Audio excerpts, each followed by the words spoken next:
Selectmen for October 22nd. I'd like to start with a moment of silence, please, for Romeo Ethia, who passed away yesterday. I didn't know.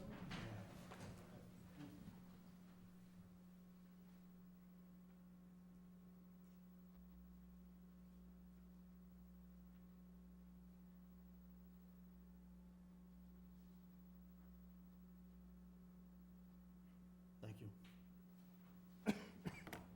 Pledge allegiance. I pledge allegiance to the flag of the United States of America and to the republic for which it stands, one nation, under God, indivisible, with liberty and justice for all.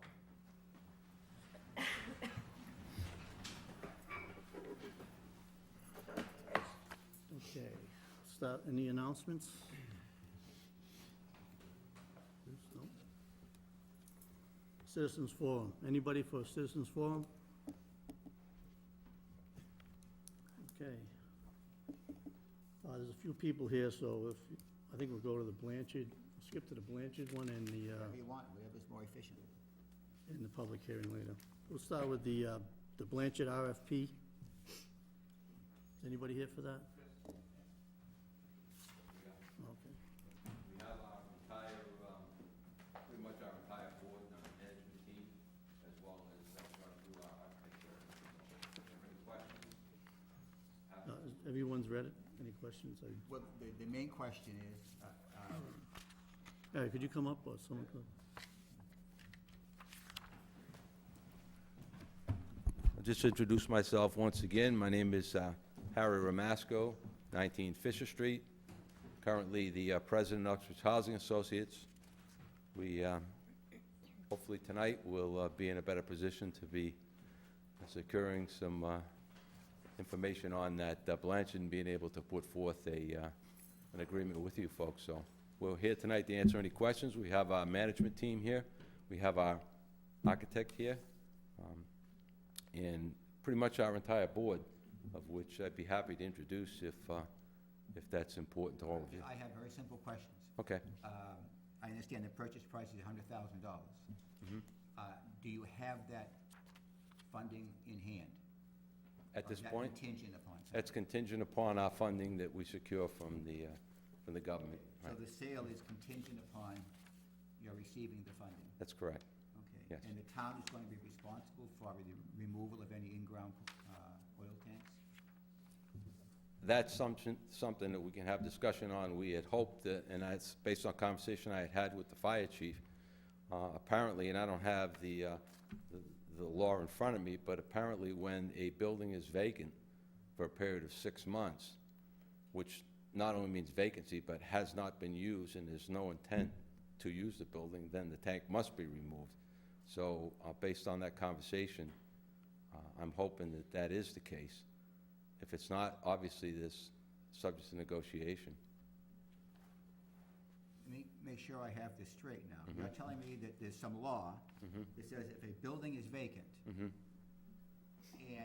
it's not being used for 6 months, tanks have to be removed? According to what the fire chief has said, yes. That sounds contrary to my understanding of how laws generally work. But in any event, is it prudent for the town to, I have no objection to, that was my first idea. Sure. Let it be housing. Exactly. I think it's great for that. But is it prudent to go into something where we have such a large unknown? As far as That's the a question. tanks. Yeah. Yeah. Is there any oil? I don't know. If I can interject here, part of the issue here is we don't know exactly what's there. Second of all, if something is discovered there, we don't know how much it would cost to remove it. We do expect to have some residual funding left over from the grant once we make the repairs on the roof. We expect to have some funding left over from the grant that was earmarked for the Blanchard School, which we would need to exhaust. We're not sure, I'm in the process of trying to gain some information, whether those funds could be used for that sort of purpose. Wasn't that grant for so-called historic preservation? Right, and so again, what sort of argument we can, historic preservation, if we need to, in order to continue the life of the building, Yeah. remove any sort of underground storage tanks, I would certainly argue that that falls under the Well, I'd argue the that broad too, but category I'm not sure how of, much weight that would historic- carry. My only That's the concern, question mark. Sean, That's the question is mark. that, you know, everything is fine. The use is great, fantastic. However, I think we need to know first what's there and get an idea what it's gonna cost to remove it. Do we know, is there one tank or more than one tank? In front of the town hall, there was a 3,000-gallon tank underground, and that cost $7,000 for the town to remove. I had the exact same size tank on my building in Douglas, and it cost me exactly $200 to remove. So there's a wide variation. well, we'll use No. your contractor if we, When governments do things, necessarily, they spend a lot of money, but, Pete, I can answer that question on the size of the tank. The tank is one 500-gallon tank. one 500-gallon tank? That's correct. That's right, right in the back of the building. Well, I don't know how you heat a building of that size with one 500-gallon tank. I'm just telling you what the fire chief reported on after Okay. doing his investigation and checking it out and checking out when the permits, everything that went through regarding that tank. Okay. That's what he came back with, one 500-gallon tank. So what's the objective tonight? What are we looking to do? Looking to get a motion so they can go forward with their Yes, but we documentation have for a motion that, the reward of it's gonna be, proposal. first it's gonna be contingent upon them getting the funding. Correct. Is there a time limit that they have in which to secure that? I don't know. Do you have a time limit? Harry, is there a time limit to secure that? I think specifically in the land development agreement that we plan on submitting to the board, which really talks in greater detail about the entire obligation that we're gonna take on, and you guys will also agree to, that's spelled out there. We're thinking in terms of 3 years. 3 years of actually securing site control. We're hoping, and John Jewell can speak in more detail, but we're hoping probably within the second round, and hopefully within a year to a year and a half, at the latest, 2 years, to be able to secure the okay on the finance and to know that, yes, we've got the money necessary, not only for the payment to the town, but obviously all the money to do what we plan on doing with the entire project. So, this tonight would be contingent upon the successful execution of the LDA anyways. right. All right, but in order for UHA to feel as though, to go forward with and spend the money it's gonna need to spend, obviously it's looking for a commitment from the town to actually dispose of the property to it. Okay, and do we have in mind a time by which the LDA has to be completed? Based on the funding rounds and Yeah. Mr. Jewell's experience in this area, we're anticipating 2015. That's to complete the entire process. John Jewell, Right. development consultant. The state has the funding that we're really looking for here, and we have multiple sources. And through that process, we hope, as Harry said, if we're successful tonight in getting your approval, we would be meeting with the state in the very near future to talk about this project, and in doing so, we'd get a better sense of when the actual timing would be. But based on past funding rounds of different projects, of which this would be very favorably looked at, it's taken 2 rounds, possibly 3 rounds of financing, and it's a biannual, there's 2 rounds per year that are submitted. So the time frame that we're talking about is conservative as we put in here, but we're hoping, and we'll be working very closely, the board will be looking to secure the financing as quickly as possible. And we would know where that kind of time frame is through working with the state and our state rep and state senator in terms of making sure that those fundings would be available for this particular project. And you will know that when? Well, as I said, we'd have to at least go through probably 2 funding rounds, and that would probably put us into 2014.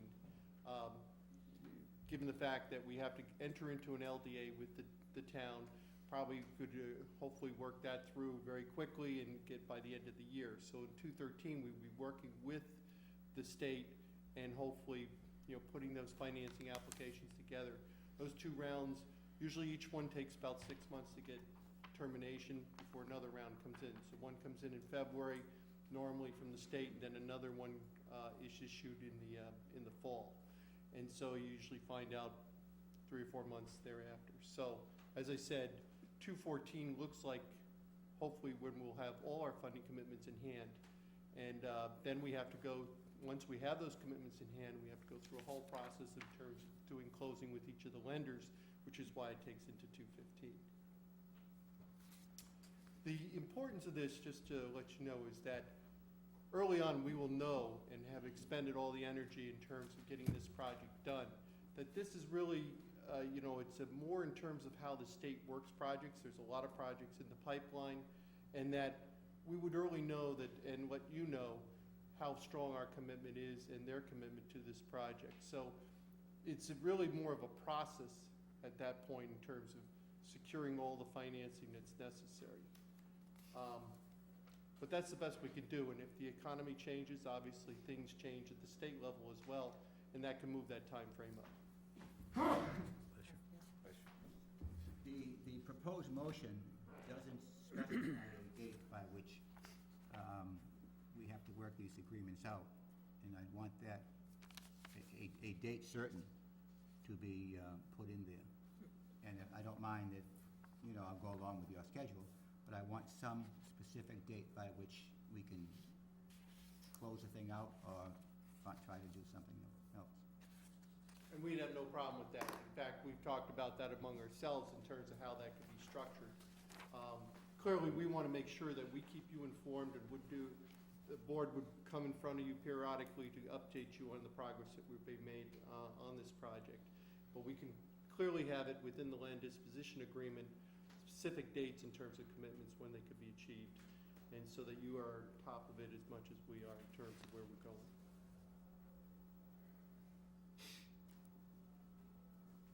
Okay, the proposed motion says at a date specified within the land development agreement. This is contingent No, I upon know the that. LDA, right, and so those dates will be included in the LDA, Okay. assuming we can come to an agreement on that. Okay.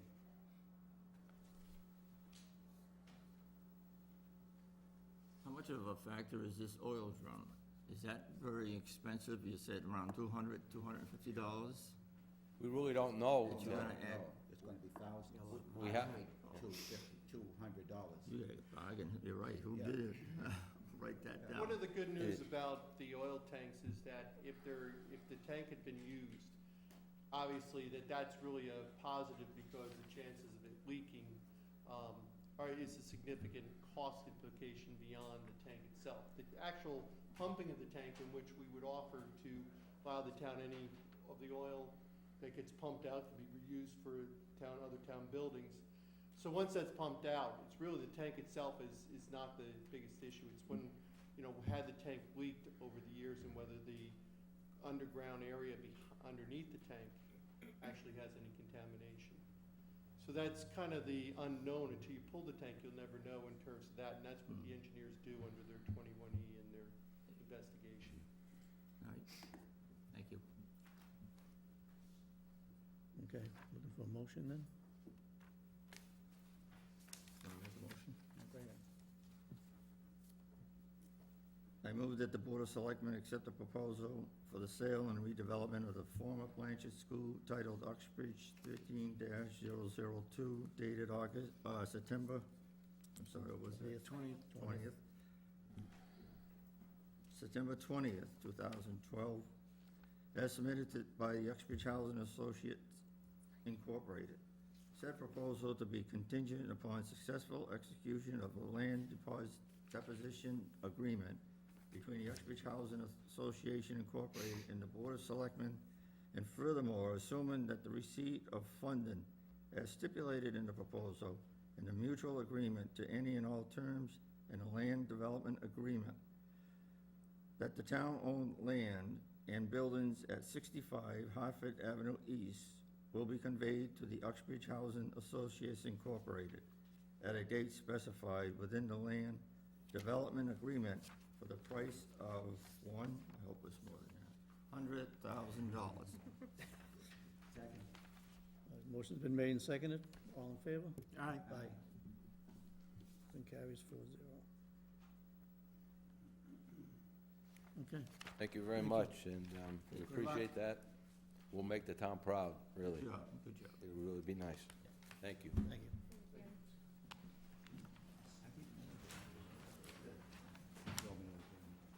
I just heard tonight. I just found out.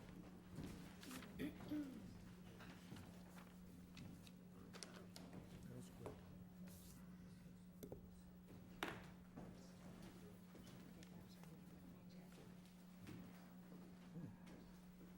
I will open a public hearing for the New England Power Company.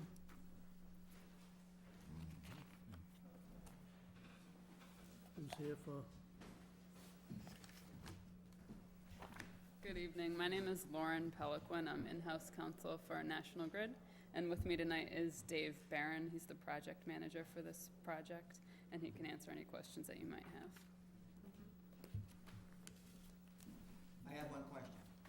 I looked at your, the proposal you submitted, and you submitted it not only to us, but dozens of towns around, and in each town, dozens of departments within that town. Any idea what that cost? To send the mailings? No, to prepare all those documents, It's plans? with the colored photographs and, I do not know. Yeah, as you can imagine, the permitting and licensing requirements for a project of this nature are very extensive. So, right down to the local level, many, various boards, state agencies, as well as the federal permits that we need to see. So it is considerable, sir. But I don't have a figure. you don't know. Is it possible to find out? We could put an approximation together for you, sure. Okay, I just want to have an idea to see the burden that the government places upon needed and necessary things. I mean, Yeah. I looked at it very carefully, and I counted up how many copies of that you had to make. I think we received 5 or 6 copies here. How many people you think actually read it?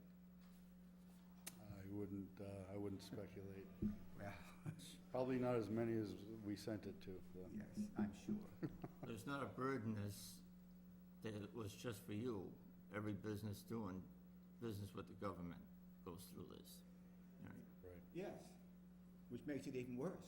Well, change the law. I mean, the fact that we all get murdered and hit over the head is no consolation.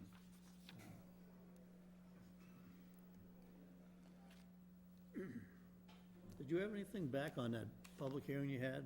What was it, about a month ago or so? I know, I was over there, you had quite a few people in there. As far Well, as, with the sighting board, right? Right. That day, we had a tour of the proposed facilities and the route with the sighting board, and that evening, public hearing. Again, the purpose of that was just for the information. sighting board to solicit public input. So, they've done that, and they've scheduled, they've established a procedural schedule for the actual direct testimony and evidentiary hearings, and that's coming up over the coming months, next few months. The sighting board has also issued its first round of discovery, so interrogatories to the company. We've responded to those, and we're expecting a second set of interrogatories the 30th or the 31st of this month. So that process is in full flight at this point. We've also gone through the MEPA process, as well as similar hearings to this, street crossing franchise hearings in Millbury, Northbridge, and Sutton. So we have your town this evening, and we're going to be appearing in Millville next week for this sort of hearing. So the hearings in Northbridge and Millbury and Sutton all went favorably. If my memory is correct, everything is in existing right-of-ways, is that correct? That's correct, sir. I was on the board about, 4 years ago when this proposal first came up, and we were told that it would take, I think, 3 years to do the siting and environmental work, Right, and another, year to build it.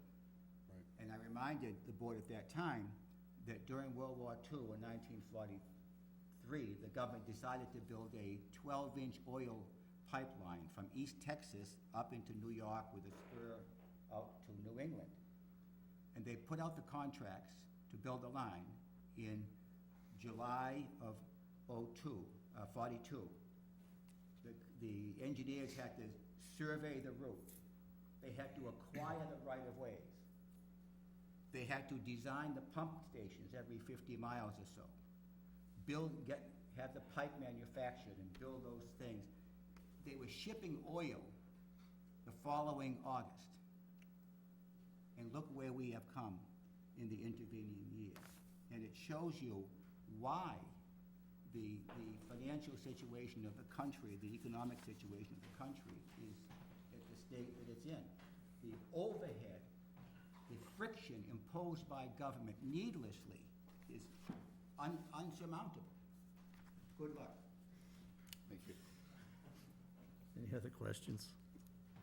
Are you going to be taking questions? Yes. Yes, Let me know when that opportunity arises. right now. There's no questions from the board. Can I address it then to NSTAR or to National Grid. National Grid? Come on up. Could you come up to the mic, please?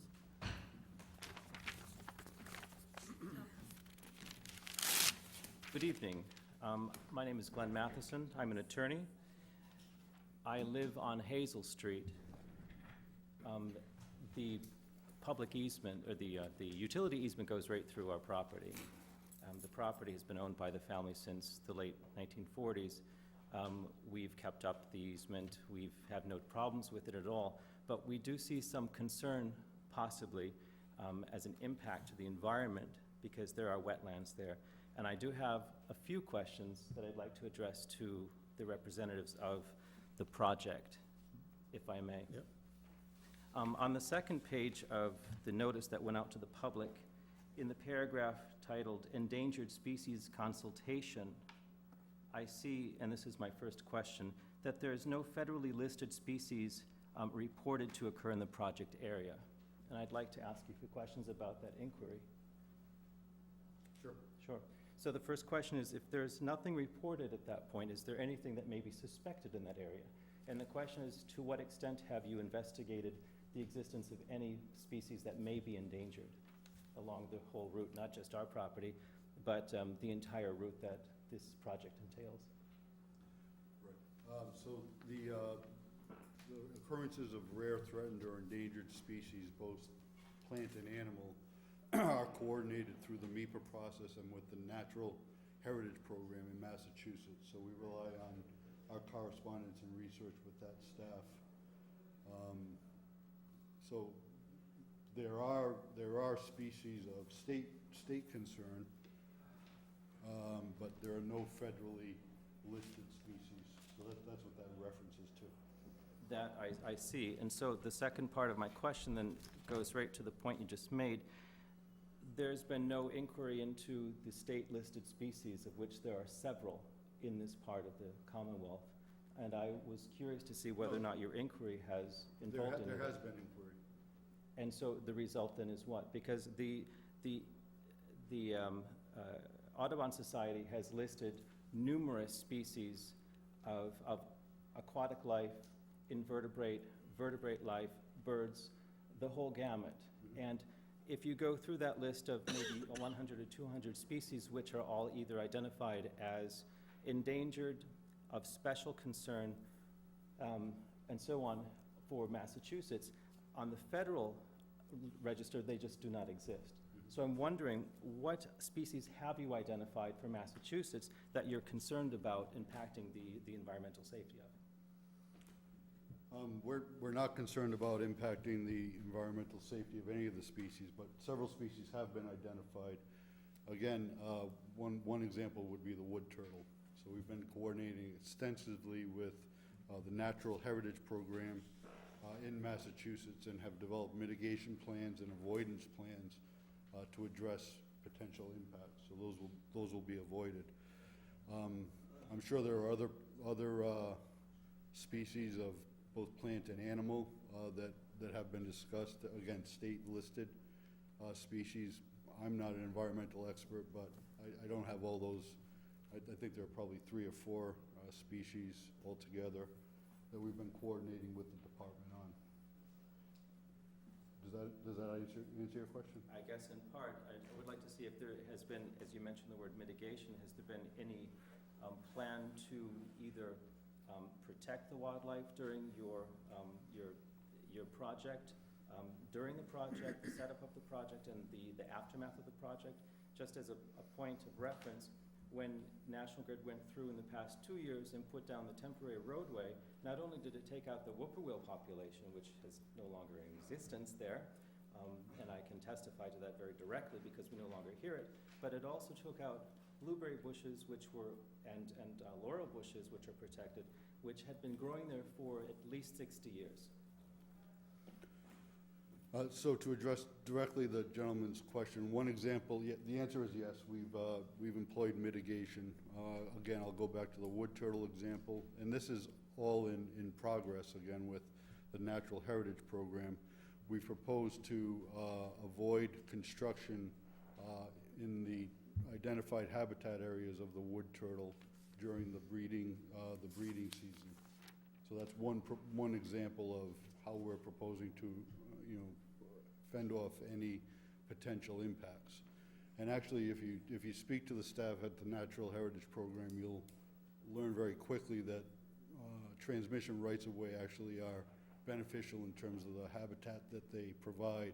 Indeed, the occurrences that the gentleman is describing is because of the very nature of the maintenance activities and the vegetation maintenance activities that we perform on the rights-of-way. So, there's a lot of underbrush, story, scrub, shrub growth that provides good cover and habitat for these various species. Does that answer your question, sir? It does, thank you. Thank you. I don't have any further questions. I just wanted to bring this up. Thank you so much. Thank you. Anybody else have any questions? Yes?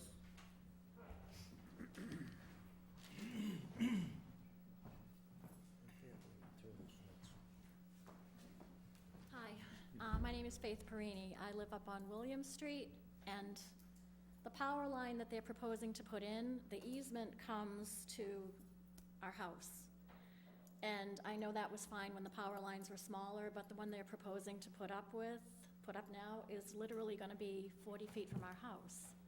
And I'm not planning on living there forever, but I do know that when we try and sell the place, we're not gonna have any luck. And I know they're aware of this because we've had them over, and at one point they wanted to put a tower right on our front lawn and wanted to know why we were a little upset about that. And so they were gonna see about moving towers back, but in all essence, those wires are still gonna be 40 feet from the corner of my house. And this isn't a little power line, this is a big power line that they're proposing to put through. And I know we've expressed concerns, and nobody has really come to our house or anything, and I think they're kind of hoping that they can just shuffle things under the floor and then all of a sudden show up and put up these huge monstrosities. And like I said, when we go to sell the place, we're not gonna be able to. And I don't even know how they even got an easement to come through the corner of our house in the first place. So, I don't know if you have any, I know I have thoughts and concerns that nobody has addressed, and I'm sure you guys are aware of this, but nobody so far has come forth to work with us on this. We have someone here tonight, Margaret Neves, who's been doing a lot of the customer outreach, and she can talk to you tonight and try to figure out, I mean, unless you can figure out a way to move our house or something, you're putting us in quite a quandary here. And I don't even see how you can have a power line of that magnitude that close to a house. In many cases, I mean, the power line corridor has been established since the 1930s, so I'm not sure how old your house is, but in many cases... It's before the 1930s. In many cases, the power line right-of-way was there predating many of the houses. For a little telephone pole with a couple wires going across it. No, the right-of-way width is 250 feet in width, and it gives perpetual right to the company to construct, reconstruct, patrol, maintain, repair lines of towers or poles, or both, in perpetuity. So it's a corridor that's set aside explicitly for these purposes, But that's transmission of considered high or low health voltage. problems now. I mean, you can't say that you would wanna live within 30 feet of a power line this size. I mean, like I said, back in the 1930s, or whenever these easements went through, they were not anywhere thinking of what's gonna be put through. I mean, our house is there, we live there. I mean, not only is that gonna be a danger to us living there, but we're never gonna be able to sell that place. I understand your concern. Again, I'm just stating the facts of the easement and the nature of the corridor. Things such as direct impacts to property, health effects, these are all issues that are addressed by the siting board. That process that we're going through now, Mr. Chairman, one of the public evening hearing that you referenced. Again, the siting board takes up issues of property, environmental impacts, magnetic fields, and all those different issues. And again, some of the interrogatories that we've already addressed through the siting board have dealt with these issues. So I think that's really the more appropriate forum for these types of questions. But again, Ms. Neves is here, and I'm sure Margaret would like to set up a meeting with. I think this should have been taken care of before you came here to do this tonight. I mean, that public hearing was what, over a month ago? And I know you said that you were setting up, your siting commission was setting up these meetings to meet with people, but like I said, after you're getting all your permits, it's too late to do anything. This should have been dealt with us before you even came here for this, because this is a real concern. Understand the purpose. Let me just, again, clarify the purpose of the hearing tonight. It's really the occupation of the wires over the public way. It's not to do with any private property. Folks were notified if they're abutting the roads, but the hearings tonight are very specific in nature and have to do with the occupation of the wires over the airspace of the public way. And we're far from complete in terms of our permitting and licensing. That siting board process is going to be continuing for another year at least. And, you know, I guess, Lauren, if you can provide information on how folks can I'm at a loss have for this. input into that. Before that, may I just address one more point that was made about the easement itself? And we were, as abutters and as people who live along that utility easement, were notified that tonight would be a time in which we could address these various topics. One of them happens to be the impact of the property, and it was brought up by apparently a neighbor of mine about the easement itself. It does indeed go back to the 1930s, and at that point there was a very small use of the easement just because of the technology and use of and the need of things at that time. However, the easement has been expanded to the point that you can see it today. It has expanded to the point of destroying property. It's expanded to the point of growing concern for people as far as health impacts are concerned, and yet is continuing to expand with greater volumes of electricity going through. And I don't think that there's anything of record that has expanded that easement in the past. And if there hasn't been, and if it is an expansion of what was occurring in the 1930s, there should be some compensation for the property owners along the path, or at least for the town. I respectfully disagree with the gentleman's statement that right-of-way has had the same width since its establishment in the 1930s. And again, if you look at the language of that, it provides for multiple lines of high and low voltage, construction, reconstruction, addition, patrol, maintenance, and repair. So to characterize this as an expansion, excuse me, of the easement is frankly inaccurate. With regard to mitigation, we do have a landscape mitigation fund that we've set up, and it's our full intent to work with abutters to try to implement visual plantings and compensation for any visual impact. But I just want to correct the gentleman's characterization as this is, of this as an expansion of the corridor. It is not. We need to focus on what our job is. Right. The permit asked of us is a license to run their wires over public ways. Our jurisdiction stops when the public way ends, and we have no authority to interfere in the aspects of the right-of-way between private landowners and the power company. Generally speaking, all rights-of-way are delineated on maps. So it's only changed by changed at the registry of deeds, as far as I know.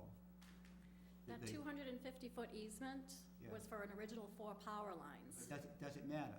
It does, The because as easement soon is as the power easement. lines were come down, one of them came down over like 15 years ago, and that easement went away when the power line came down. So they don't have 250 feet anymore if they lost an easement. You don't leave, the power company, believe me, they don't give up easements, 'cause I tried. Whoever this easement was given to does not exist anymore. There was an old wooden easement line that came down and went down to an old station. The company doesn't exist, nobody else took it over. National Grid. And the thing is, I mean, and something even back then, I mean, like I said, the easement goes right through the corner of our house. And I can't, I mean, like you said, as these towers get bigger and emit more whatever, the easements, I'm sure, are made wider to compensate for everything that these things put out. And we just got something in the mail the other day from the Army Corps of Engineers, and even it said that some of the easements were widened. Whether they just widened them on their own, because I don't know of anybody who got notified saying that the easements were made wider, but it said right in there that some of the easements were made wider. But that's, we have, if Chairman. they make Jurisdiction a over that. wider easement Point of on order, our property, please. that's not our business. Have a We point of can't do order. anything. Well, if they're going on a wider Yes, easement. point of, hold on. I don't think we're here to argue with the citizens who have legitimate concerns in their minds. We're here to discuss this with National Grid. If we can get to some resolution, I think that's fine, but I don't wanna say that we're not interested, because you're not parked in the main street, in the middle of the highway. We are concerned about what you are bringing here to the board. I hope so, we And are we would sincerely taxpayers, would but. like to see it resolved in an equitable manner. But we just can't do it tonight. And- And that's what, and I don't want you to get discouraged about, we'll set up another hearing and we'll make them come back and address it. I could represent that we're not discouraged, or I think more intrigued. And hopefully, there will be an opportunity for the citizens who are interested enough to show up at these meetings to hear what their concerns are. And I think that my neighbor makes a very good point, to point out that if there are committees or people who are assigned to go out and discuss this with the property owners, that be noted tonight and that it actually happen. We've actually been out several times to your farm. I don't have a There farm. was, no, that's Perini's. And as Mrs. Perini points out, there was a structure that was planned for the front yard, and they actually moved it. And how close was it to my house? Moved it, yeah. Well, I could throw a mean, rock what and hit looks it. good on paper when we meet with people, we say, okay, you're right, and so that structure was moved. The distribution pole that you want to take it off your property, we've taken that off your property. We'll continue to discuss and talk about landscape mitigation and. I don't need landscaping, it's in fields. But I'll take your card, because no one's come out to our place. Well, could you people get together at some point? I mean, we have to go on with our public hearing here for the, Oh, no, we do. Like I said, I thought that that's what this was for, because that's what we were notified. And since the meeting last month, we haven't heard from anybody. There's been nothing. I was there, you were supposed to be notified, but I don't know if, I didn't follow up either, so. I was at that meeting that you were at, when they were supposed to, you've been to her house though, right? No, there's not, The follow-up, I'll have to check with my. yeah, not since the meeting. Oh, not since, I don't know if your husband, you weren't there, your husband, I don't know if he requested a follow-up meeting. Yeah, he did. Because he wanted to know exactly what was going up and where was going up and what you were doing to try and keep it away from our house. 'Cause, I'll have to double check, I know the other reps, they wrote it I down. mean, like I said, down the road, we're never gonna be able to sell that place, so. right, thank you. Thanks, Peter.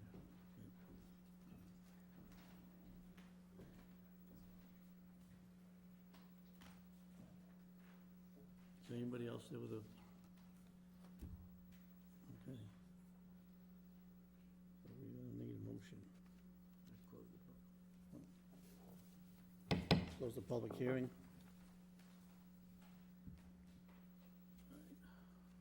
Is there a motion? I'm kinda looking for one here. Oh, here it is, here it is, I got it.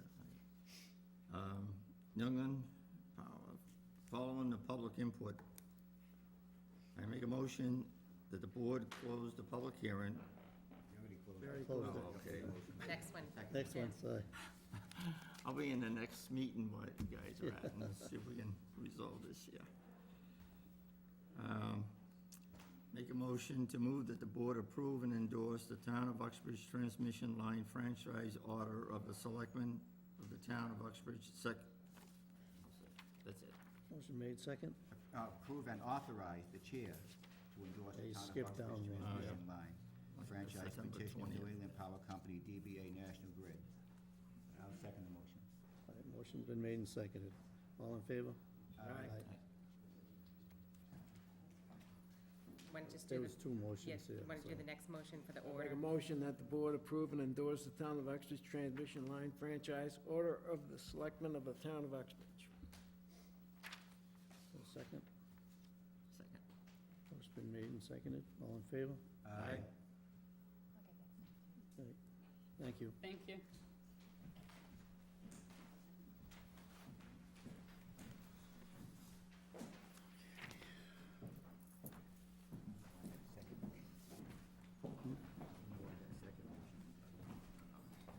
We should have read a few extras.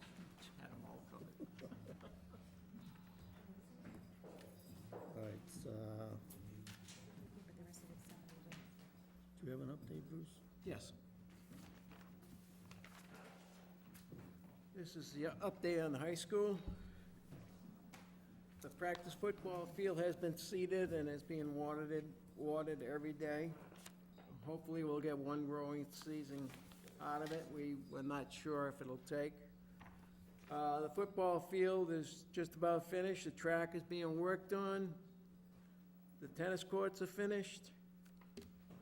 And there might need to be some remedial work that'll have to be taken up at our next meeting. We have a joint meeting on the 14th of November with the BOS for any change orders. This should be coming to a close here pretty soon. I don't see many more meetings happening after the 14th. If there's any change orders, they'll be done on the 14th. Anybody that goes by, please stop in and see how nice the football field looks. The baseball field, the rough grade has been completed, the irrigation is being put in, it's being seeded, the backstop is supposed to be put in by now, and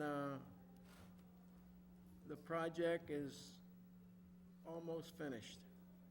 I think the biggest thing now is the track. And of course, we have the year warranty with the school itself. And basically, that's it. It's winding down. Bruce, you said you weren't sure if the seed is gonna take? Why? No, they weren't sure if they got a good growing season in. They won't know. Season. The Okay. season. All right. They're not sure if they got it in time. But that's something they'll have to wait and see. But that's basically it, yeah. All right, thank you. All right, the street acceptances will pass over because we don't have the paperwork's not in. So Murphy's away and Sandwich, we'll have to pass over those.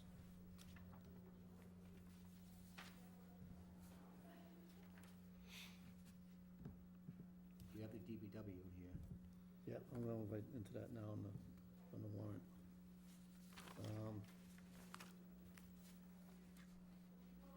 Okay, just gonna skip around a little bit. Article 10, I believe, is on the warrant. Is not gonna be going on the warrant, yeah, we're on the warrant on 4. Is that correct, Ben? Article 10 is not the water main? Are we passing over that article?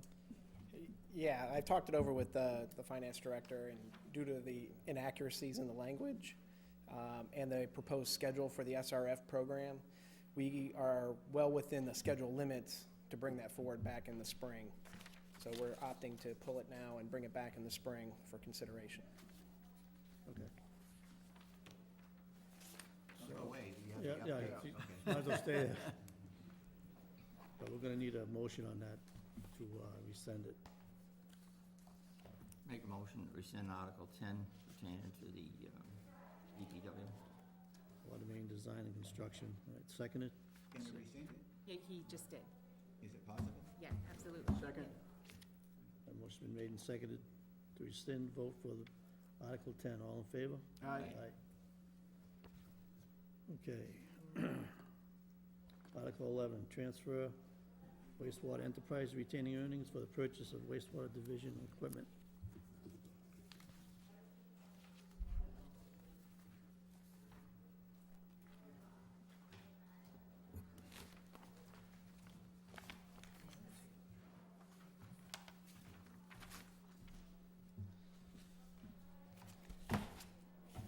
I know there's a lot of information I just threw in front of you, but based on the last meeting, you had a few questions with regards to the purchase of that sewer inspection camera. If you want, we can kind of go through it point by point. I also have Bill Buma and Jim Lake from the Sewer Division to answer any specific questions I may not be able to ask or answer. How would you like to move forward with this? I mean, we can easily just skim right through the points that were brought up last time. Well, I think, Tim, you had some questions, didn't you? Yes, I did, but I haven't seen this to look at it, and, Want to go through the points first? yeah, go through the I just go through, please. Just go through a few of Just the go through points, yeah. I mean, one of the main questions was, the capability of the unit. What I've attached there is the specs on the particular unit that we've looked at and have demoed to date. In particular, I mean, this type of unit will help us essentially get out to all aspects of the system. The collection system, we have 6 miles, and of which is cross-country. I forget how much. 6 miles of cross-country? Yeah, there's 40 miles of collection system, of which 6 is cross-country. This particular unit will allow us to be more of a mobile operation. It can easily be carried out to the site in a pickup truck in the John Deere Gator that they have within the sewer division. It has a standard range or standard reel to range out to about 1,000 feet. So that'll allow us to hit all corners of our system. And in general, the maneuverability of this unit will allow us to, also examine the system all throughout, capabilities of rotating the head, lighting, so on and so forth. I mean, any other specific questions we can be sure to answer tonight. The next item, frequency, the intended use would be a couple of times per week as staff permits. The biggest condition there is the pending permit. Right now, we currently have the draft permit from the DEP. They are going to have, within that permit, specific operation and maintenance requirements. I've attached the excerpt from the permit to the back of this to give you some idea. So we need to be more proactive in our maintenance regime within the sewer collection system, and the conditions of that permit are essentially the enforcing mechanism by which we have to do that. I forget, I don't have the article right in front of me, but the cost of this particular unit is approximately $81,000 that we have demoed that you see the specs for. I think in the, is it 100? I think we've carried 100 in the capital plan up until this point. But like I said, we have recently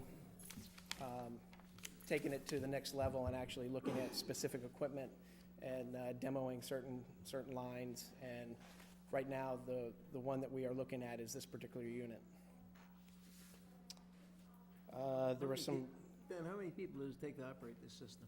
I mean, basically, you're going to be sending 2 people out, to basically operate this piece of equipment. There was a question, what do we currently have and why do we need a new one? Right now, we have an older model push style, so it's manually pushed up through the system.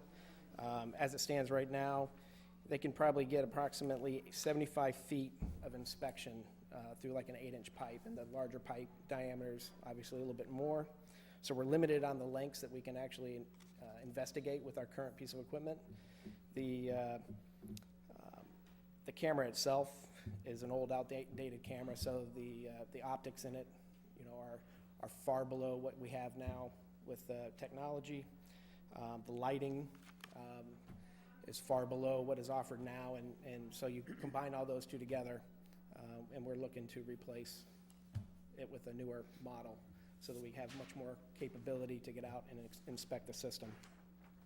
On the very last page, I threw in a couple of pictures from the demo that was done, and I believe that was somewhere off East Hartford Ave, Crown Shield area, to give you an idea of what, the top picture is hopefully what you would see in the system, which we did when they started, but we quickly found a rather large grease blockage in the system. And again, there's provisions in this camera that allow you to accurately locate these for future maintenance. So what you see there is actually from the Uxbridge system. How do you record what you find? Is it on a memory stick? Is it stored on and then put on a Yeah, computer? the- unit has a hard drive that you can download either with a jump drive. yeah, all housed within the master box, we'll call it, that would go along with it. You have the box that sits in the truck, right? That's the hard drive and then remotely down. No, it's actually in the, Like a computer, really, Oh, is it? Yeah. right. with a screen, and it's all contained in the box, and just unreal again. So imagine it more like, actually, I think you can see it on page, what page that is. Probably on page, I see it right here.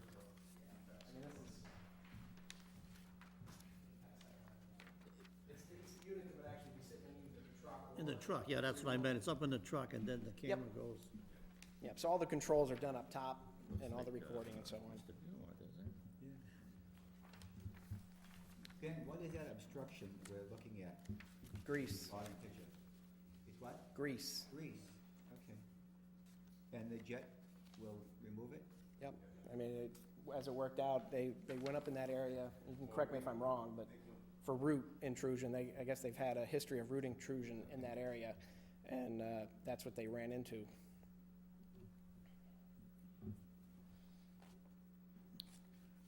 The pipe is all iron pipe? Throughout, it's varied, Oh, okay. What do they call it, transite? transite. Yeah.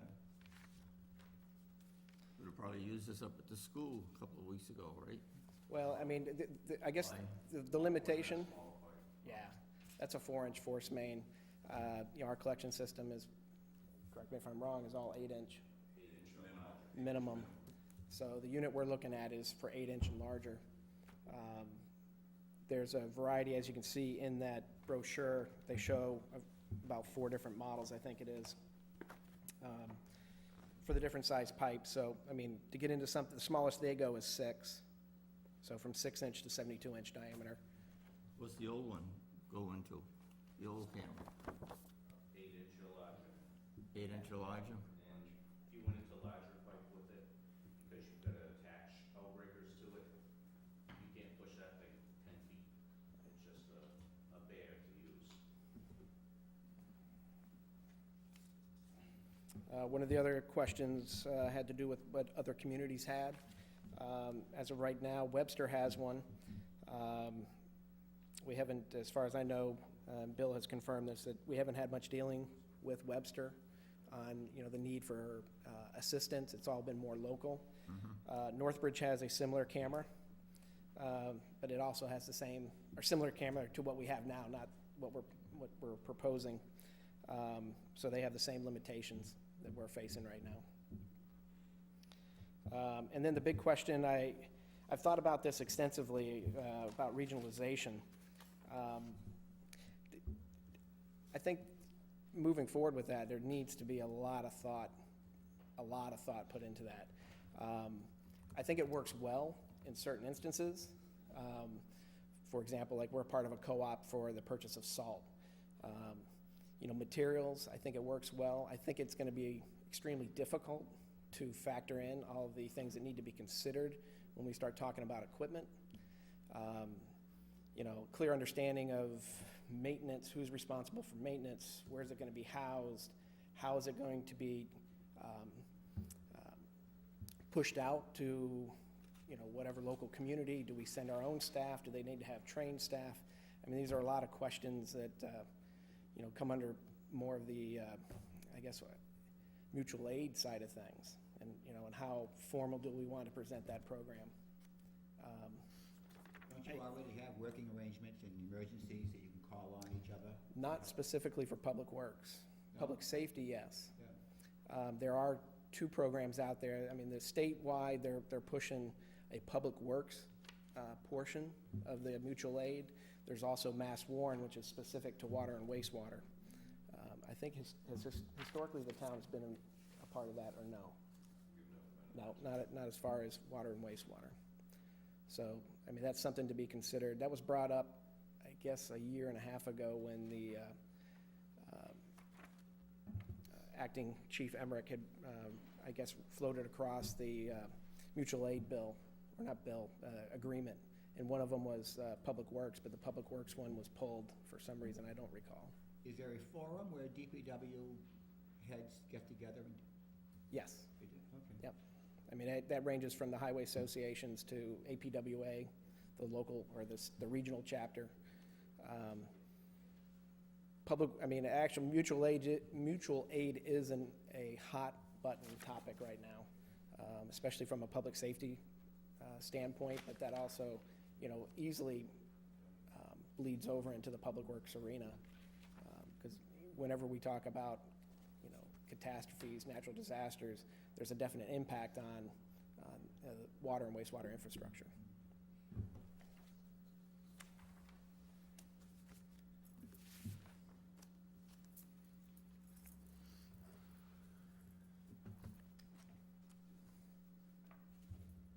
Now, if you were to go to a smaller pipe, you'd have to get a whole new piece of equipment. They don't adapt to smaller. They don't, this company? Right, but I'm just saying, if we needed something like that before, I know, do they have that capability to go into a smaller? They do have smaller cameras. But you'd have to buy the box and everything? Yeah, you'd have to get something different. Usually those are push also. Oh, okay. Just small, yeah. Which would be on private property. Okay. And there are companies that, you know, Can do that. I use the company, plumbing company in Worcester that I've used, they have a camera and they come out and they push it along. So, yeah. For short distances, it's fine. And that's what you use from the House to sewer line to street. the house. Yeah. So would this camera be restricted by private property? Yeah, I mean, we wouldn't be doing any work. Pardon? We wouldn't be doing any work dealing with, like, the services into things. It would strictly be used for mainline inspection. Won't go around corners. I was just wondering why it was brought up that private property was a deterrent for using the present camera. It certainly would be a deterrent for the camera that you want to buy. Apparently, there are cameras out there that are a lot more money that you can get that will go up a line, and it has an offshoot camera that will go up service lines. But you're talking a lot more money for Yeah. those. Well, I wasn't thinking along those lines. I was thinking that if the pipe happened to be on private property, if you used an easement, I suppose that would If it was a cover main line, we could do it. All right. All right. It's basically a tool, you know, to make the job easier, because the example you see there, we knew years ago we had a blockage, and we found roots when Northbridge went up with their rod machine. So we just happened to pick that line to go out and look, and that's what we found. The guys left with the camera, we came out and jetted the line, but we really don't know what it looks like now.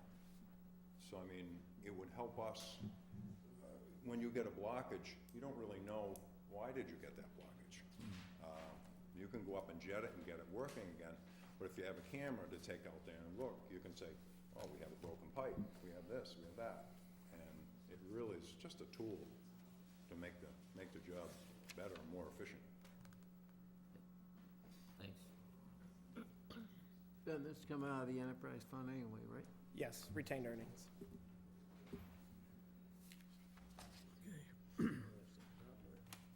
I'm sorry, if there's no other questions, I'll move for a motion. Motion, Bruce? Yeah, make a. The article be accepted as written? Oh, excuse me, it's favorable or unfavorable Yeah. action. Yeah.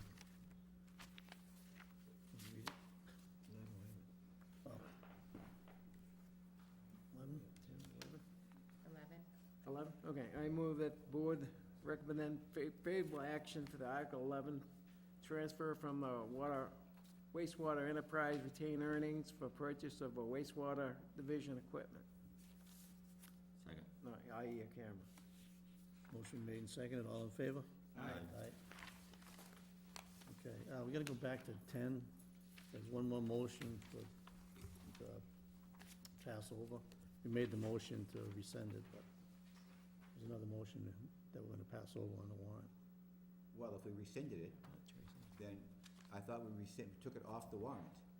If It's off still the on the, warrant- we just need to, Rescind it's the prior housekeeping, we vote. just need to clear up the language on the warrant. Right now, it reads that you had favorable action, you did rescind it, but we want to place on the warrant itself that the board is going to pass over. Okay, so okay. Move that the board vote to pass over Article 19. 19 at the following year's town. It's Article 10. Article 10. You get 19, yeah, sorry. Okay. Seconded. All right, motion's been made and seconded to pass over Article 10. All in favor? Aye. Thank you. Just make sure they don't change the article numbers. Correct these. Okay, I'll amend the motion to specify the title of the article, in addition to the article number. They all do. It's there, reference. yeah. Yeah. That is reference. Just for that purpose. okay. Who's there?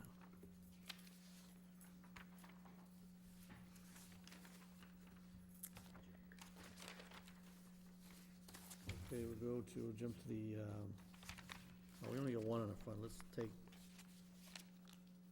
Article 6. Article 5. This is a departmental transfer sponsored by Finance Director.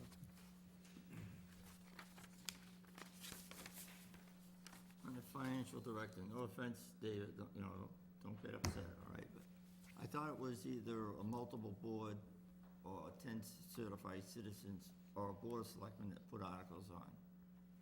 The Board of Selectmen put articles on.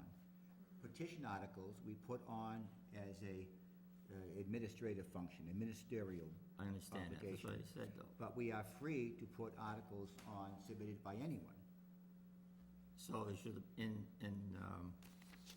we used to say it was requested by the fire department or requested by the financial director. Yeah, sure, we can say that, but the board has to vote to put articles on. And the board did. That wasn't what I was saying.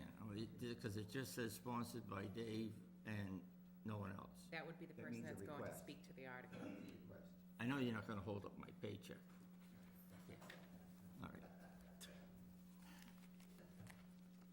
All right. All right, let's go.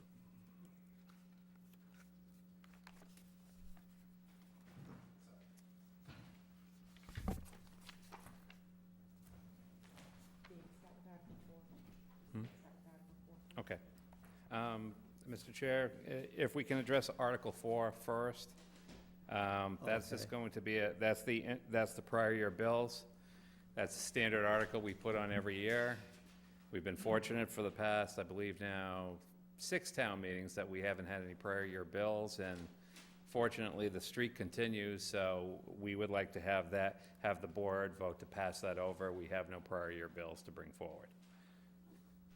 Move that the board vote to pass over Article 4, prior year bills. Motion's been made and seconded. Pass over prior year bills, all in favor? Aye. Aye. Okay.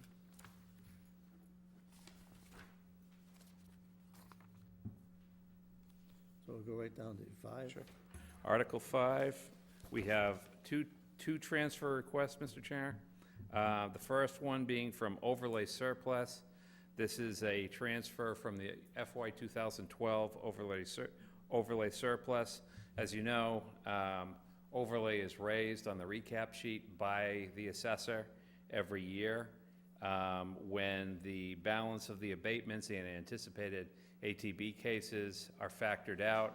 If there is any surplus left at that particular point, the assessor will write a letter requesting that the balance in that account be transferred to what's called overlay surplus. Overlay surplus can be appropriated at town meeting for any lawful purpose. What we've been doing for the past couple of years as a practice, however, is we've been using overlay surplus to fund our reval account. We have to do a revaluation of all town property every 3 years. This request is to take the $68,000 that the assessor identified as surplus and put it in the assessor's revaluation account to pay for the services associated with the reval. That would be A1 of the 2 transfers.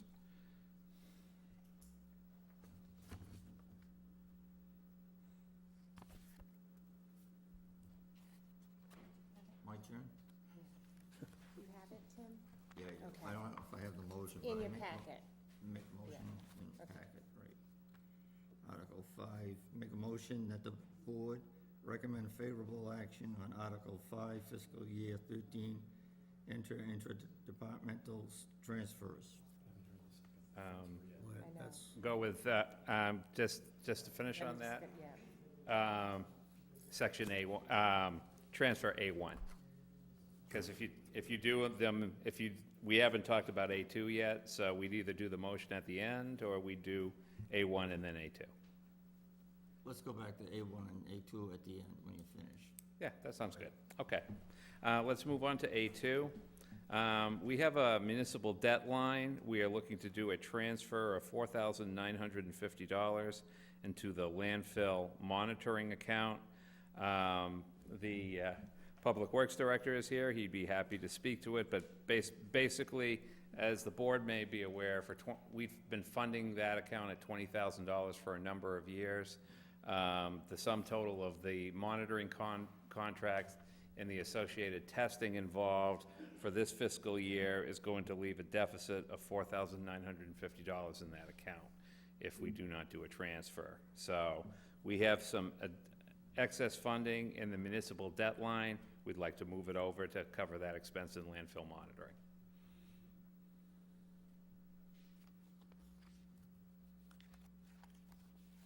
It's 2A.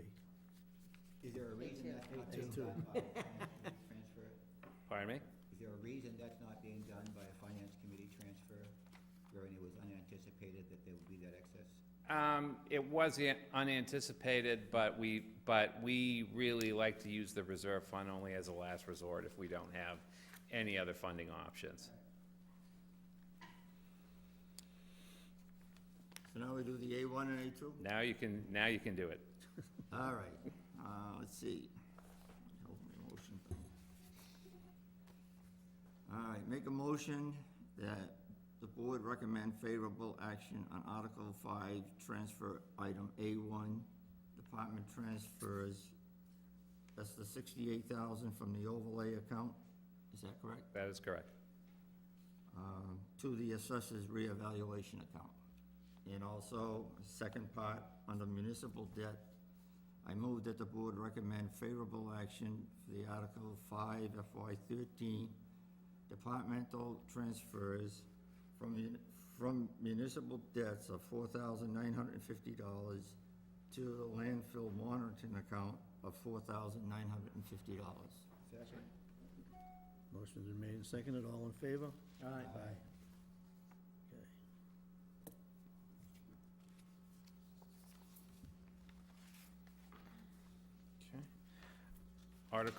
Article 6, Mr. Chair, is the FY13 budget amendments. We have a slight change this year. Normally, the budget amendments are voted in one motion for all the movements. And what this is basically is this is the final budget set up through the revenue share agreement after all of our state aid is finalized, after our local receipts we look at our forecast and update that. It's basically, this is our final budget at this particular point. However, one of the issues that we had in setting this particular one up is when you look under motion number 2, there is an authorization for $15,000 for a settlement for the payment of legal fees pursuant to Chapter 59, Section 2 of the general bylaws of the town. This has to do with a transfer for legal fees associated with a settlement done through the Uxbridge Public Schools. Now, this is something that the school administration and school committee deal with, but unfortunately, we have a bylaw that says any transfers under $500 are exclusively the role of the Board of Selectmen. Over $500 becomes a town meeting vote. So we need town meeting to authorize this appropriation and approve that transfer. This is why all the other ones are broken out into individual motions because of this particular language within the bylaw. So with that said, I'd like to just start with the first motion and work our way down. The board can vote at the end of it. You don't have to approve every motion, even though town meeting will be approving every motion. Well, actually, let me look at that for a second. No, I'm sorry, we had individuals listed out, so we'll have to go motion by motion, sorry.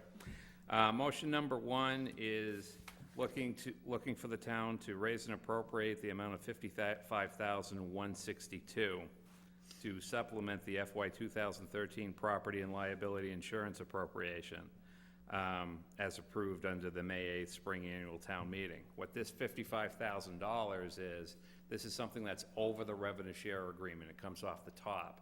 And this is the anticipated cost of making some changes to the statement of values. We have properties that are undervalued that need to be brought up. And we also have to add the new high school. So we need to have additional funds within that account to pay the anticipated bill for the Maya property charge that's going to be coming once the statement of values is redone. So this comes off the top. The town is paying for it, as is the school department, because this is money that's going to that. So that would be the first one. Want that now, or we're gonna? May as well do it as we go. I move that the town vote to raise and appropriate the amount of $55,162 for the purpose of supplementing the FY 2013 Excuse me, Mr. Rice, it's either favorable or unfavorable action for Article 6, motion number 1. I think I know why Jay took the night off. All right. Okay, favorable, all right. Okay. I move that the town take favorable action to raise and appropriate the amount. You can do Article 6, FY Articles? 13 budget amendments, Yeah. motion number 1. The board's recommending. And the board's recommending favorable action. Right. Okay. Second. You're really confused. Motion, please, go ahead. Did they? I didn't think we voted. Yeah. Last I heard, we were on a second. Did the board vote? We got a motion and a second. Yeah, we just, Well, it's been made and seconded, all in favor? Thank you. Aye. All right. I didn't hear the second, sorry. thank you. Maybe if you read them. I'll read them. How about if I read the motion? And I'll say ditto. Okay, let's do that. Let's try that. Okay, okay, the next one has to do with the $15,000 settlement for legal fees pursuant to Chapter 59, Section 2 of the general bylaws of the town of Uxbridge. Said payment will be raised and appropriate for the purpose of supplementing the Uxbridge Public Schools FY 2013 appropriation as approved under Article 4 of the May 8th spring annual town meeting. We've already discussed it basically, so this $15,000 is part of what the revenue share agreement is giving the school department, but we need to put it in there, and we need that approval based on that language in order to be able to pay out the settlement. I move on motion 2 of Article 5, favorable action for the town to vote and authorize payment of $15,000 settlement for legal fees pursuant to Chapter 59, Section 2 of the general bylaws of the town of Uxbridge, said payment raised and appropriate for the purpose of supplementing the Uxbridge Public Schools FY 2013 appropriation as approved under Article 4 of the May 8th Spring Annual Town Meeting, account number 100-301-5300. Motion's been made. That's the motion. Seconded. Motion's been made and seconded. All in favor? Aye. Okay, motion number 3 is the remaining monies available under the revenue share agreement to the Uxbridge Public Schools. That would be $100,906. I'll just quickly go through the table that you see. We talked about this at the last meeting. The school department picked up $69,271 based on additional receipts after the finalization of the state budget. They also picked up $77,000 in Chapter 70 revenue that goes exclusively to them. They get that. That's part of the agreement. We don't get any portion of that on the municipal side. They had additional health insurance enrollment during the open enrollment, which removed $30,365. You just voted, or as part of these movements, $15,000 is already going to the school budget. That leaves $100,906. And after discussing the matter with both the school business manager and the school superintendent, they requested that the school transportation line get that amount. So you would be raising and appropriating $100,906 for the school transportation FY 2013 appropriation. I move that favorable action be taken by a vote to raise and appropriate the amount of $1,906 for the purpose of supplementing the school transportation for fiscal year 2013 appropriation as approved under Article 4 of the May 8th Spring Annual Town Meeting. It was $100,906. Yeah, 100,000, what did I say, 100? You said $1,906. Oh, that's close enough. Just round it off. Okay. That'd be $100,906. Correct. Thank you. Second. Motion's been made and seconded. All in favor? Aye. Aye. Motion number 4 has to do with the town amount that's going through the revenue share agreement as through the final state aid. Once again, $69,271, just like what went to the school department. We actually had a decrease in health insurance cost, so we picked up $20,880, but there was a reduction on the cherry sheet for the veterans' benefit payments of $6,827. When you add all that down, the municipal budget picks up an additional $83,324. And we're moving that amount, which is, we had a dollar rounding issue, so it's $323. We're going to put it in the municipal capital projects FY 2013 appropriation. So the $100,000 appropriation that was voted at the spring annual town meeting will get an additional $83,323. I move the board recommend favorable action to raise and appropriate the amount of $83,323 for the purpose of supplementing the municipal capital projects FY 2013 appropriation as approved under Article 4 of the May 8th Spring Annual Town Meeting.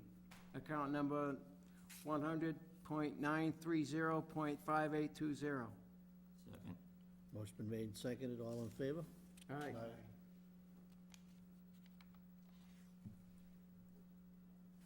And finally, motion number 5 is a small appropriation of $5,545 for the purpose of supplementing the FY 2013 health insurance appropriation.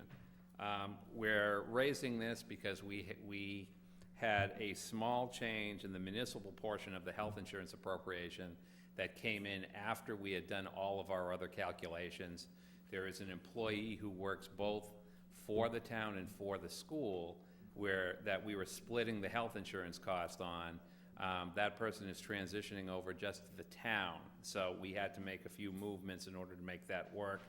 So we had to remove that out of our, we were actually getting $88,000. We had to move that in to the health insurance budget.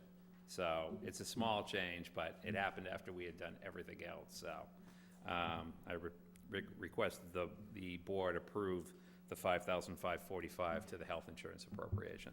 I move the board recommend favorable action the town to raise and appropriate the amount of $5,545 for the purpose of supplementing the FY 2013 health insurance appropriation as approved under Article 4 of the May 8th Springfield Annual Town Meeting, account number 100.914.5740. Second. Motion been made and seconded, all in favor? Aye.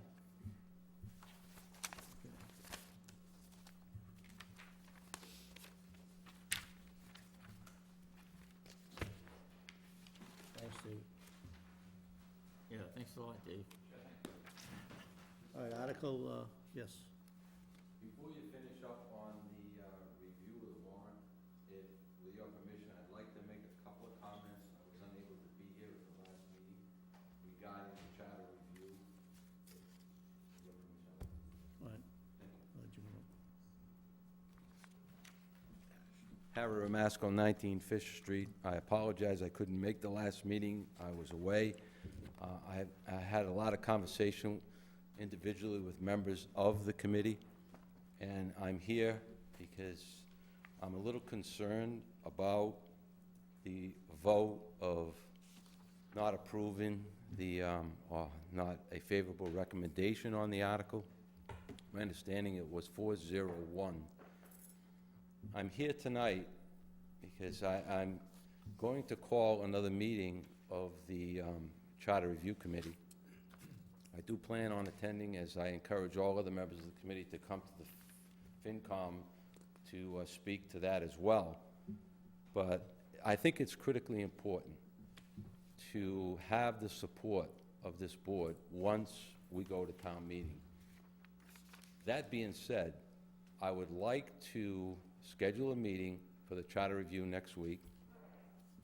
I'd like to encourage all members of the board primarily to come to the meeting with specifics in terms of how can we fix what your concern is regarding either powers and duties, if in general that's the main area of concern. We want to go to town meeting with a document that you can all be comfortable with.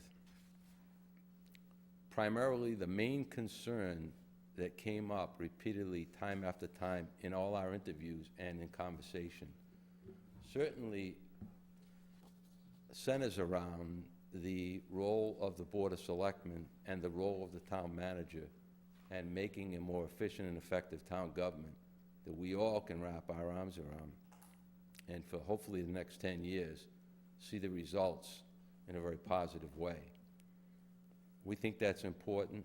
We still think it's the genesis of the whole conversation. And we'd like to encourage all of you to come to that meeting, and if there's specific language you would like to see changed, even come prepared to offer that language. We are a committee that's been appointed across the board to take a general overall look at the entire community, listen to all the folks. But if the concern, and the only concern that I'm aware of and that our committee is the concern that you all have. And that to me is important. It's real important. And we want to get it right. And we'd love to inform the citizens and the voters at town meeting as to the merits of why we're doing what we're doing. And know that as it impacts here, it also trickles out to the community in a favorable way. We don't want to create any confrontation. We don't want to go into town meeting with reasons why we shouldn't do what we're trying to do.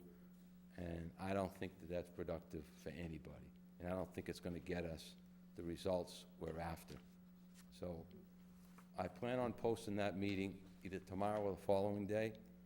I would hope that all take a very active interest in coming, and I would hope that we can go into that town meeting as prepared to do what's best for the entire town and have an intelligent discussion of where we may differ, but the final outcome being, this is what we'll all agree on, or at least we'll get the majority of the folks in the meeting to say, well thought out, well discussed, well organized, ready to be well implemented. So I just thank you for at least allowing me to bring you up on that, so.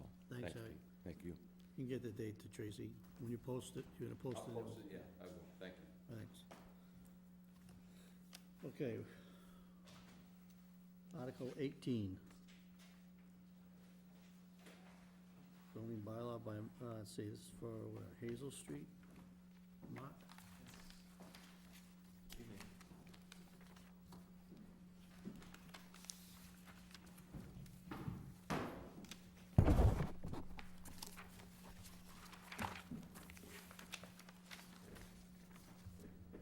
Mark Wickstrom, 110 Hecla Street, here to speak to the petition. As you can see, it's a citizen's petition. The land we're talking about is shown on the map, bordered in yellow. You might refer to it as the King Financial lot, and the two adjoining properties, one to the rear and one to the left as you look at it from Route 122. The proposal is to amend the zoning map to change the zoning of the present zoning of Residence A to business. As you can see, there's the lot is comprised of a commercial type, a historical commercial use and two residential uses. It's adjacent to other historic commercial uses going up the street and towards Hannaford's. There's another business across Hazel Street, LeBeau's Tire, and the proposal is to give this property the chance to reach its highest and best use and hopefully add to the tax base in the town of Uxbridge.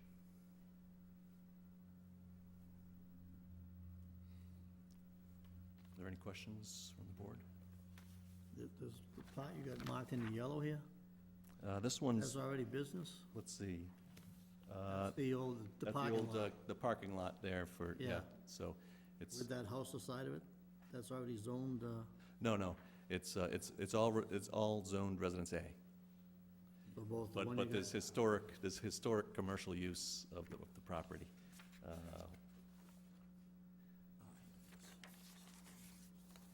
One of the functions of zoning planning is that a town should have areas for different uses. And we, of course, have residence A, B, C, agricultural, business, and industrial. So here, we're diminishing the amount of land that's going to be available for residence A, which is its current zoning, and converting that land to a business zone.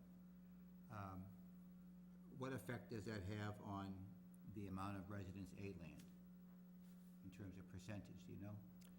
Very minimal. Minimal? How many acres of Residence A do we have?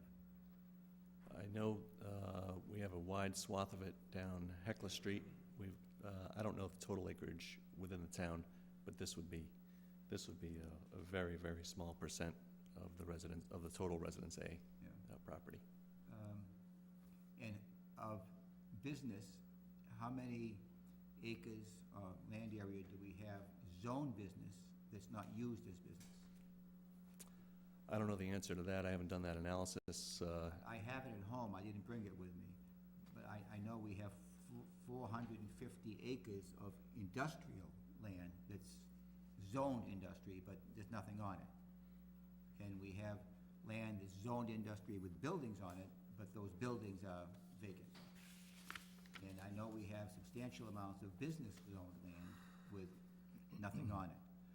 Although I concede that the location lends itself, quite ideally to Right.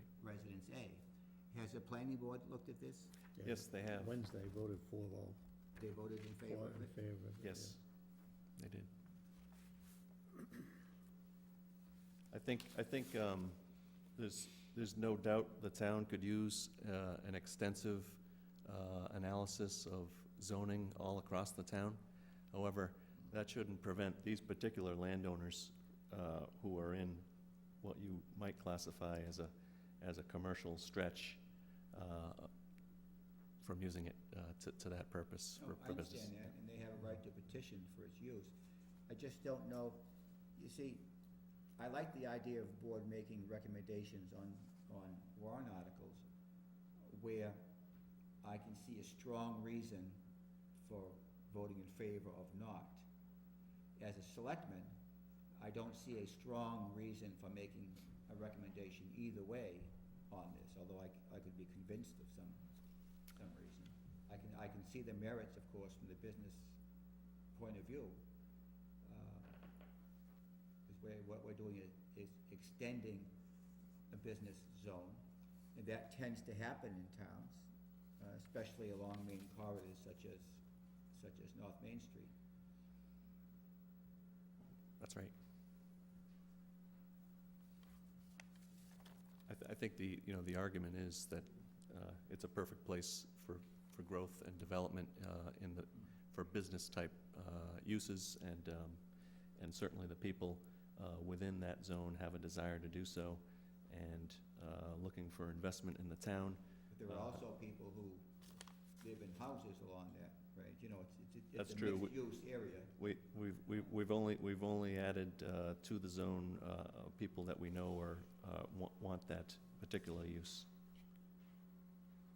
We didn't add anybody who didn't want to be changed. No, I understand that, but there may be people who will be adjacent to a business use, which would prefer to be left alone, and of course, we haven't heard from them, which I assume we'll hear from them at town meeting, if they have objections. I don't have a strong objection, nor do I have a strong motivation for saying, yes, we should do that. We have the planning board's recommendation. They are required to make a recommendation. And the finance committee is required to make a recommendation. I don't know how the rest of the board feels. I'm ready to make a recommendation. I don't have any problems with it. No, I don't either. I mean, it's already got, most of it is already business, the tire place, the parking lot. I think, what's the building behind the parking lot there? Is there offices or something there? It's a two-family. No, not behind the, Oh, the office, yeah, there's an office back there. yeah. Right. So this motion would be just in regard to map 18B as block 2958 from Residence A to business zone. The first motion? We sort of did the outline of the property. We described the outline, so it's the land bounded by Hazel Street, North Main Street, and the southeasterly boundaries of two lots, map 18B 2967 and 2958, and the southwesterly boundary of Assessor's Map 18B 2958. So you want all of that in the motion? Yeah, No, that would just be- the... No, just All the right.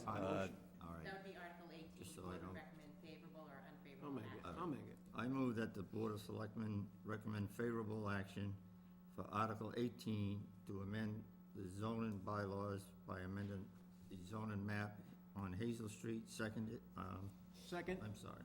Yeah, motion's been made and seconded, all in favor? Aye. Aye. Opposed?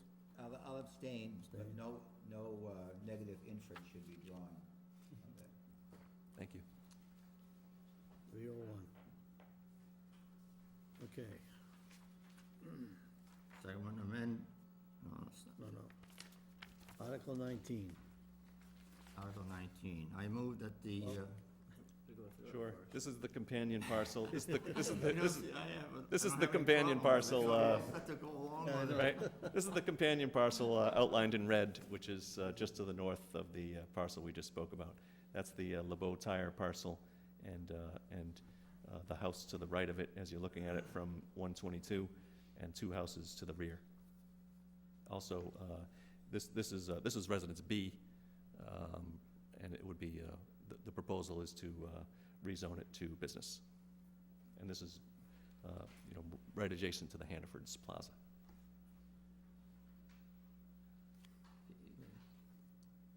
No questions, go ahead, Tim. No, I'm all set with that. All right. How about you? I'm okay, all set. Peter? Yeah, all set. I move that the Board of Selectmen recommend favorable action for Article 19, amend the zoning bylaws by amending the zoning map Fletcher Street. Second. Motion's been made and seconded, all in favor? Aye. Aye. Abstained, no adverse inference. Thank you.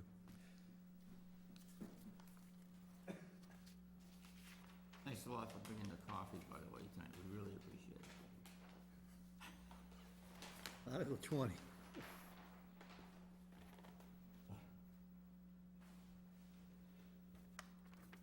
Amend the zoning bylaws, Lackey Dam Road. Right, this parcel is adjacent to and to the rear of the Shell Dunkin' Donuts off the Lackey Dam Road exit over by the border of the town of Douglas.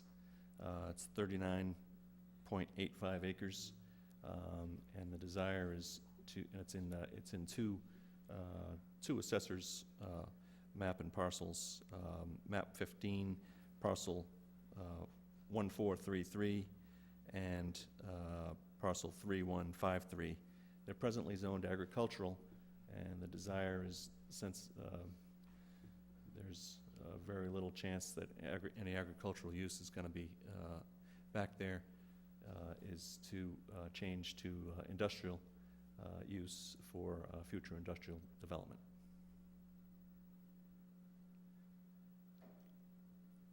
This is on Lackey Dam Road, with it. Yes. Wasn't there a lot of controversy when that Shell station went in about gasoline being stored on agricultural land? I'm not aware of that. I know they had a MBTE problem at some point with their well, Yeah. I think, but they fixed that.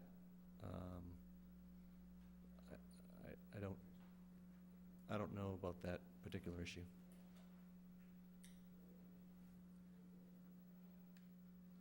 That's all zoned industrial across the street, right? It's, as Like you where can the see, pit is? as you can see, the town of Douglas line runs through, and town of Douglas has industrial uses to the north and to the south. So this would be in keeping with what the town of Douglas is doing over in that general vicinity. And as you know, agricultural land, it can also be used residential for housing development, but being right off the highway and having all that other industrial use all around it, the landowners believe that the highest and best use is industrial. So we have 450 acres of open industrially zoned land. What is the rationale for increasing? That this parcel does not have another use that would make it a valuable part of the town of Uxbridge, given its vicinity to the highway and the other uses that are going all around it in Douglas. And the landowners believe that they can do something that's more valuable if it was industrial zoned. Okay, I don't own any industrial land, but if I owned industrial land and it was vacant, I'd be not too happy to see the amount of industrial land increase. So what's the trade-off here? Especially when we know how restricted our industrial uses are. Well, I don't know that I know every industrial owner's properties. I don't know if they are wet or why they're not using them or why they haven't used, no one's ever approached me and said that I can't use my industrial land because of X, Y, or Z. So I'm not exactly sure what their motivations are, or whether or not they'd be affected by this particular petition. But this particular land does not lend itself easily to other types of development, given its situation behind the Shell station, adjacent to the highway, and surrounded by other industrial-type uses.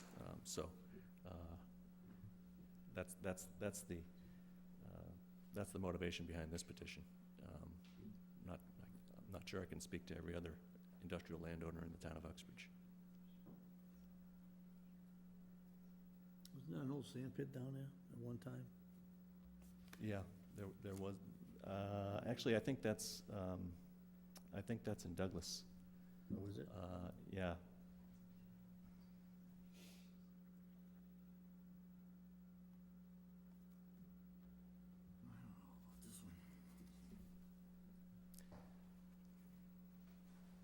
I'll move that the board recommend favorable action for Article 20, amend the zoning bylaws by amending the zoning map, Lackey Dam Road.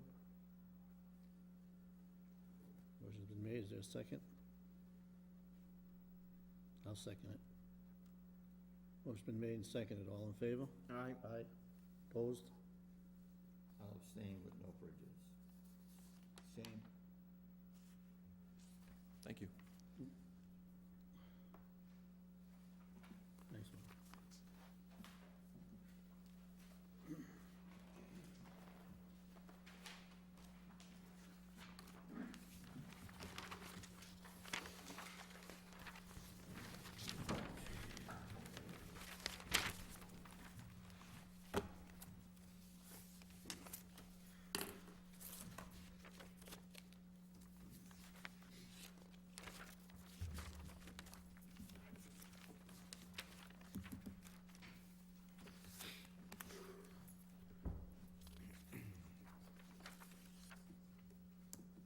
Okay, minute meetings, meeting minutes, 10-9, that's 10-9, I guess it's contagious, huh? yeah.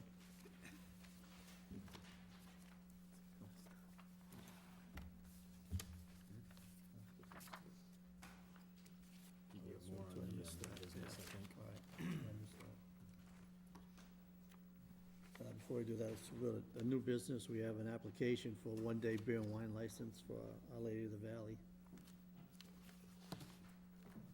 This one's a little easier.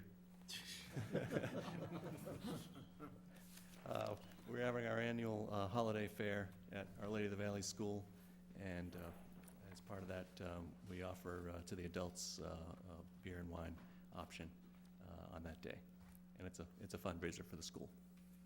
Motion to grant a one-day beer and wine license to Our Lady of the Valley, Mendon Street, Saturday, November 17th, noon to 4 p.m. Sec- Annual holiday fair. Second. Motion's been made and seconded, all in favor? Aye. Thank you. Okay, and the boot drive, they've had the boot drive, so Yeah, that's all. we don't need a rain date on that. Okay, now we'll go back to the minutes. Do you want to take Ben Sherman, DPW Director, to Oh. talk about the discharge permit? Yeah, sorry, Ben. Take you now. Thank you very much. Before I begin, I'll just let you know if you had any specific questions, I still have Jim Legg, Bill Buma, and our consultant here, who's working with us on our facilities planning process. So the whole reason behind this was I had received an email from a resident. When we back up, this is for the discharge permit at the wastewater treatment facility. We recently received our permit, or a draft permit, so we're in the comment period for that permit. When we received that, I posted it up on the DPW website and up on the homepage of the town's website, and I received an email from a resident wanting to know exactly what this means to Uxbridge. So I put this forward to the board for just a brief, and I'll try to keep it very brief, summary of what this means to Uxbridge. As many of you probably recall, last summer, we presented our findings from a preliminary study. At that time, we made reference to the permit. Receipt of that permit was basically at any time. We, in fact, received that permit last month, so it's a draft permit. We're addressing the conditions of that permit as we speak. We have since met with EPA. We met with them informally prior to actually receiving this draft permit. They gave us what they call a courtesy draft. So we met with them initially to just start the dialogue between the town and the EPA. The big item here that I wanted to get out to the people along with this discussion is that on Thursday, the EPA is holding a public hearing at the Senior Center. The purpose of that public hearing is for the public, the town as a whole, to get out and speak or voice any comments they have on the permit. The EPA will be there. They're running the public hearing. They'll take those comments under consideration in their finalization of the actual permit. Like I had mentioned, we are addressing a number of issues within the DPW right now with our consultant and trying to formulate our response to the EPA on the various conditions of that permit. We anticipate submitting those not tomorrow or not on Thursday night, but prior to the close of the public comment period in November. Once those comments are in, the EPA will consider them and issue a final permit. The lag time between that occurring, I don't really have a good feeling for, but it could be any time following the close of the public hearing. It's likely, or highly likely, I should say, that the town will ultimately end up appealing a variety of conditions in that permit, just entirely due to the fact that we do not have the ability to meet the conditions of that permit. And that's the biggest concern for the public and to this board, that when that permit is issued, the plant as it stands right now does not have the capability to achieve the requirements of the permit. So we're looking at an upgrade.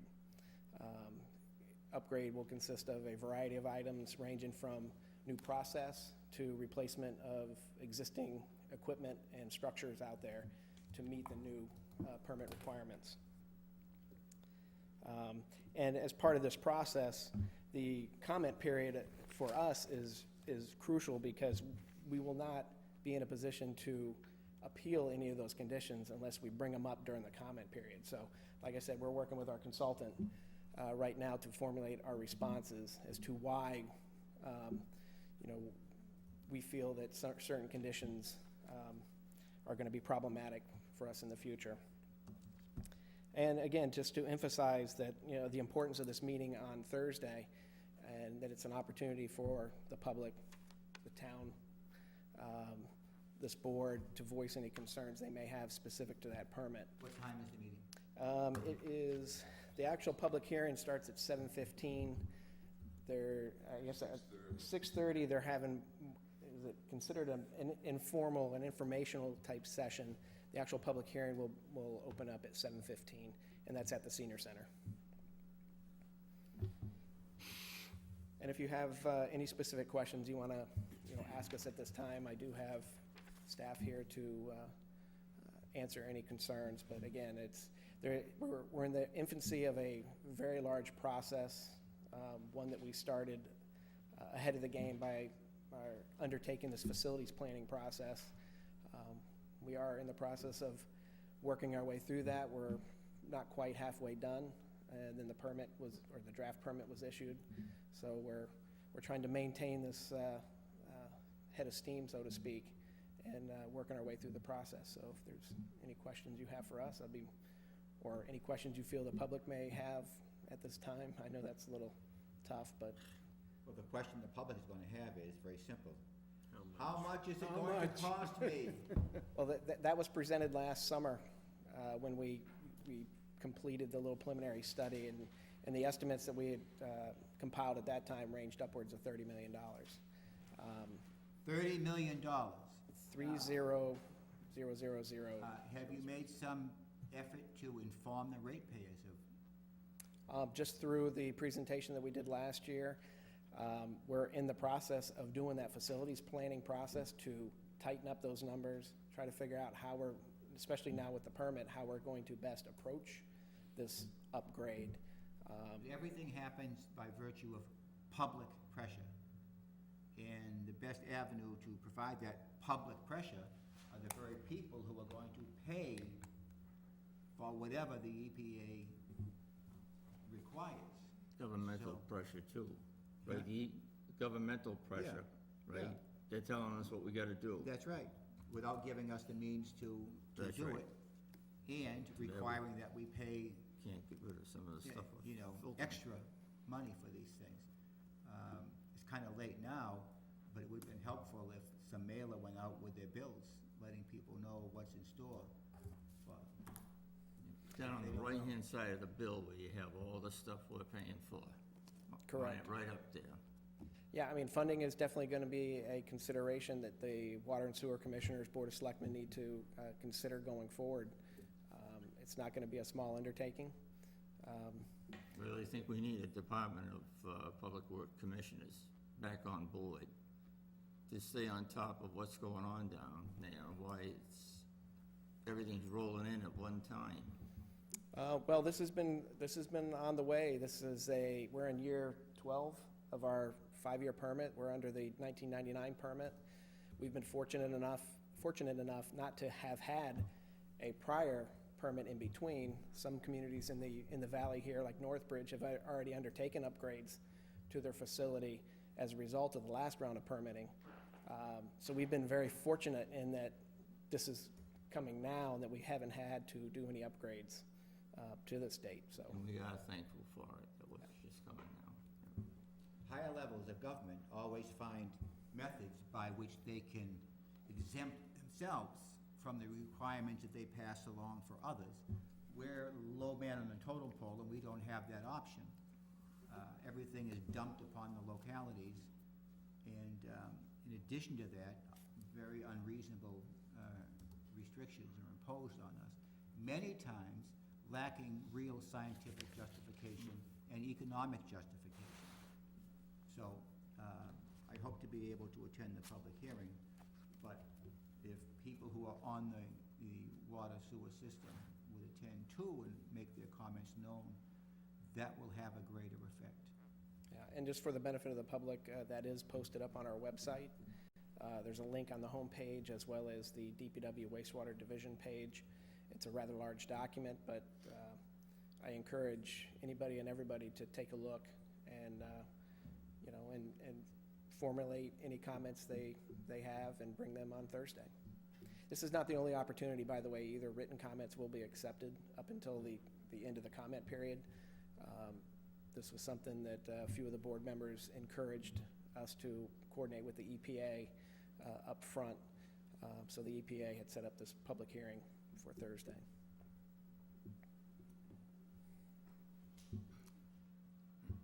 When is the Finance Committee hearing? Is that Thursday night also? Tomorrow. Tomorrow. Tomorrow and possibly next Tuesday. Yeah. Sorry, Wednesday. Wednesday. Right. Thanks. It did? Thank you. So, thank you very much. All right, thanks, Ben.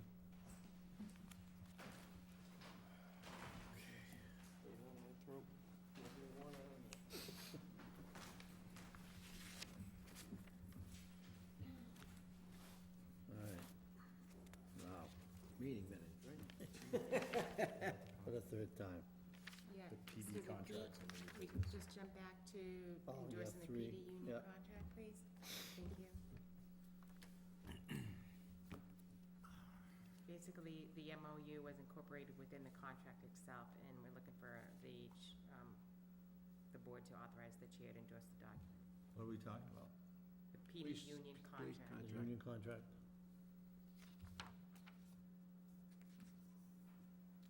How much is this costing us? This MOU was approved in May. All this is the incorporation of the new MOU into the existing This 2008 was document. approved in May? Yeah. Was it? The changes were incorporated, yes, this is just the brand-new actual contract. The thing that was ratified in May or approved was the memorandum of understanding, the updates. So you should know, what is the contract costing us? What's the total amount? The total amount over the 3 years, I don't have that information right now, I'm not Really? sure.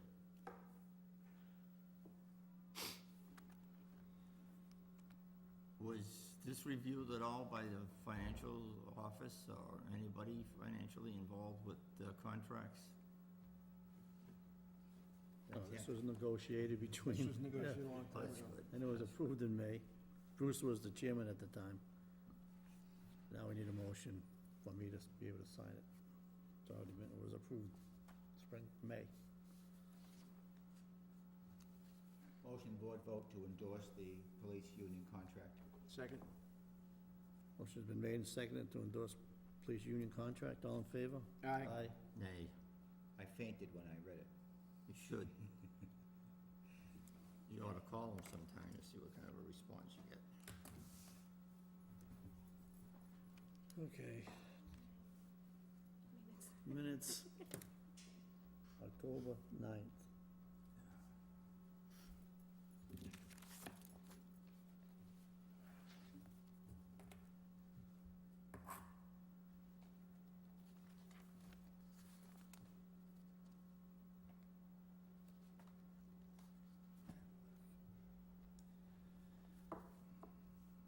Should be the last thing in your packets. Yeah, I read it. Okay. Tim, did you need to see another copy? No, Okay. Make a motion, accept minutes of October 9th as written. Second? Motion's been made and seconded. All in favor? Aye. Aye. Town manager update.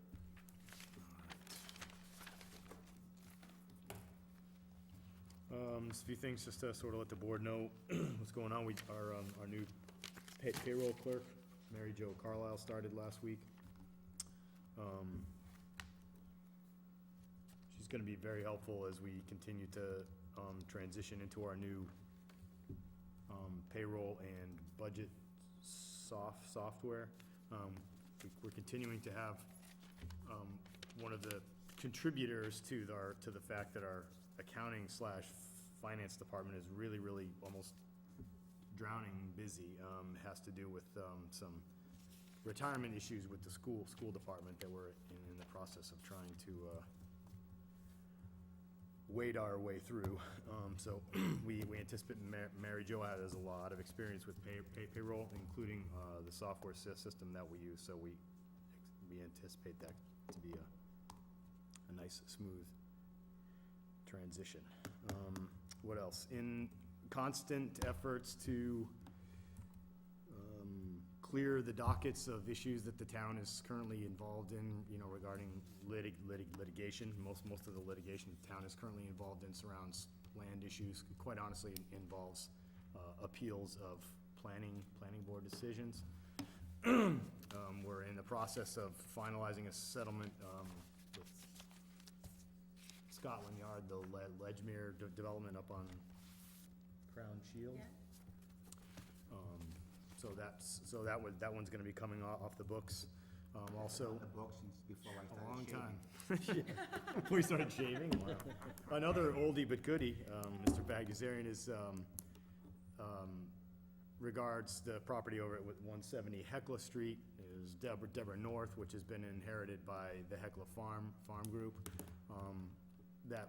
We had a status conference last week. The judges are urging the sides to come to an agreement, obviously in avoidance of going to trial, so I'm having a meeting / negotiations session with all the parties tomorrow in that particular case. So we have high hopes for that as well. all the departments, especially DPW and police department, and to the fire department, to a lesser degree. We're in the process of trying to make sure that we dispose of all of our surplus / junk vehicles that we have in town. As you know, there's some down at the wastewater treatment plant, at the compost center. There's also vehicles at the police department. So we're hoping by the end of the year, all those excess vehicles are gonna be gone. Just am in the final stages of completing an update to the memorandum of agreement with the SEIU employees, specifically the dispatchers. We've had some good luck in the last couple of months. Earlier, for the last couple of years, apparently we hadn't hired very many dispatchers, and due to the holes in the schedule, at times there were police officers being used as dispatchers, which isn't obviously the most cost-effective way, not necessarily to go about things. So, but in the last 3 months, I think, the police department hired 3 or 4 new dispatchers. There was an update required to the MOU simply because of the enhanced training that dispatchers are supposed to have now, this emergency medical dispatcher training, so. Part of this contract? Or are they gonna get just? Dispatchers are SEIU, they're part of the, Well, I just wanna make sure, it says in here somewhere about the employees being under this contract. the Are they dispatchers are employees of part of the police department or SEIU. the town of Uxbridge? Say again? SEIU, They're separate, SEIU, it's a separate different union. contract. It's a different union, separate Different contract. union. Yep. All right. I didn't know if we were gonna pay for their laundry as well or something. Go ahead. Separate contract. What else? The capital planning committee has met 3 times now. And we'll be meeting for the final time. We scheduled that for Wednesday, Yep. believing that FinCom had changed its night to Tuesday. So there'll be final discussions of the capital planning committee after having met with the department heads. So the committee's gonna discuss its recommendations and how it's gonna prioritize our 5-year capital list. So I anticipate receiving the committee's recommendations within a couple of weeks. We're kind of happy with this. We've been able to put this committee together a lot earlier than has happened in the past few years. So I'm hopefully I'm gonna be able to get the capital plan to the board well in advance of the January 30th deadline. I'm almost done, I believe. As I mentioned, our accounting and financial staff is really straight out now, so I just, if any of the board members go in looking for attention from Mr. Genero or Mr. Cole, realize, due to the fact that we're trying to certify free cash, we're preparing for the next tax lien sale, which is going to be in December, as well as our ongoing retirement issues with the school department. There's a lot going on there. And so we're really, in the process, our plan is still to transition to the new payroll and budget software on January 1st. And that means there's about 3 or 4 people working on 3 or 4 huge tasks. So I urge your patience if you go in. We have a new computer system coming on midstream, in the middle of the fiscal We're year. implementing it now. It's in the process of being implemented. It's not a day-night. It was just we're gonna completely go live, complete the transition, we hope, January 1st. It's been ongoing since June. Okay. So we've at first initially implemented the software back in June, and it's just been this constant sort of, each department is accessing more and more and more of the functions. We're moving away from the Vadar over to this KDS, which you've seen on the icons on your computer. What else? We're hopefully over the winter, we've started a couple of departments trying to implement our records management program. We've got a definite document storage problem here. Most of the documents, as you know, the historical documents that we have to hold on to are held downstairs, which is a real wet environment. So we're in the process, I'm having all the department heads go down and actually determine what stuff is actually permanent, what can be kept, and I know we've got at least a couple of departments down there have a couple of years' worth of stuff that can be destroyed, and we have found a no-cost way to safely and confidentially destroy any of those those records, which is nice. A lot of things, one thing that tends to hold the implementation of records management programs back is the cost of disposing of the records. They have to be shredded, no one's allowed to read them, but we've been able Does to that go find a through the surface. Secretary of State's office? I Destruction of records? think so. I have a policy, I have a pamphlet in my office. I'd have to look and see who disposes the document. What else? Next week, I'm gonna be making a what's on the warrant video now that everything's done, so I'm gonna go onto cable access and try and give some folks a bit of a heads up as to what's on the warrant. Certainly, you're welcome to join me if you'd like. Want me to come along and read the motions? That's a good one. I don't know what's gonna be happening with this. Is something that the board may have heard about sort of offline. There's been a couple of phone calls. The town's been sort of approached indirectly about assuming some sort of control or becoming an owner of the Unitarian Church. So for a basically no-cost option. I'm not certain that that's necessarily a road we want to go down. I'm just telling you that I am conversing with the powers that be over there, and obviously if there's anything to be told, I'm definitely bringing Just keep it in forward mind to the about the board. town clock. Right. I have a department head meeting tomorrow. I've got Maya coming in, conducting workplace conflict training, which I think will help a lot of my managers who haven't received a lot of, professional development. As I mentioned to you last meeting, I was gonna be undergoing Train the Trainer seminar sponsored by the Mass Commission Against Discrimination. Actually, we are required to give discrimination training to all of our employees. Maya encourages this by giving us a break on our insurance. So I completed half the seminar last week on Wednesday and Thursday. You only discriminate on Mondays, Wednesdays, and Fridays. Any day but Wednesday and Thursday, yes, exactly. So it's a free-for-all other than those 3 days, two days. So I'll be finishing that up this week, and then I'm going to, I'm probably about half, maybe 3/4 of the way through our personnel system, which I'm hoping by the end of the year I'll be submitting to the board, just so you all can look at this document that I've come up with, sort of a human resources manual. As a result of my training, the next sort of focus, my next priority is to look at our sexual harassment / discrimination policies that the town already has, make sure they're in line with the law, making sure they're disseminated to all employees. And then I'm going to actually be conducting this discrimination training initially to the supervisors and then to the line staff.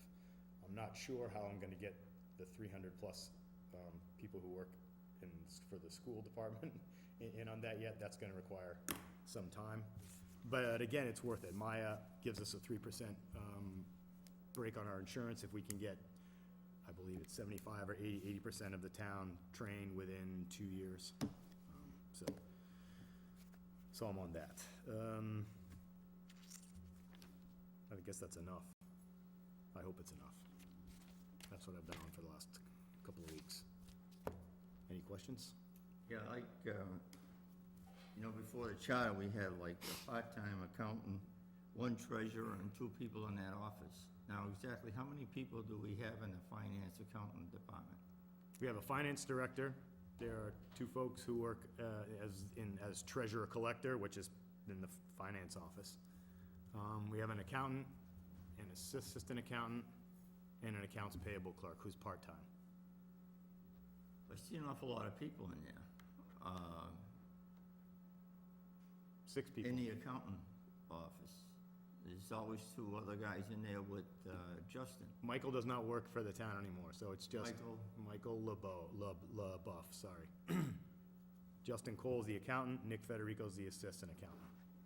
And they have an AP clerk, Stephanie Goslin, she's part-time. And then you have Mr. Genero, and then Ms. Robbins and Ms. Mayo, who are the treasurer collectors. Okay. Is Justin gonna take the work home and work from his house? Well, he already does, some. Already does. But he puts in over 40 hours a week here. He's often here on Fridays as well. with 2 assistants? No. Most employees work, he's a salaried employee.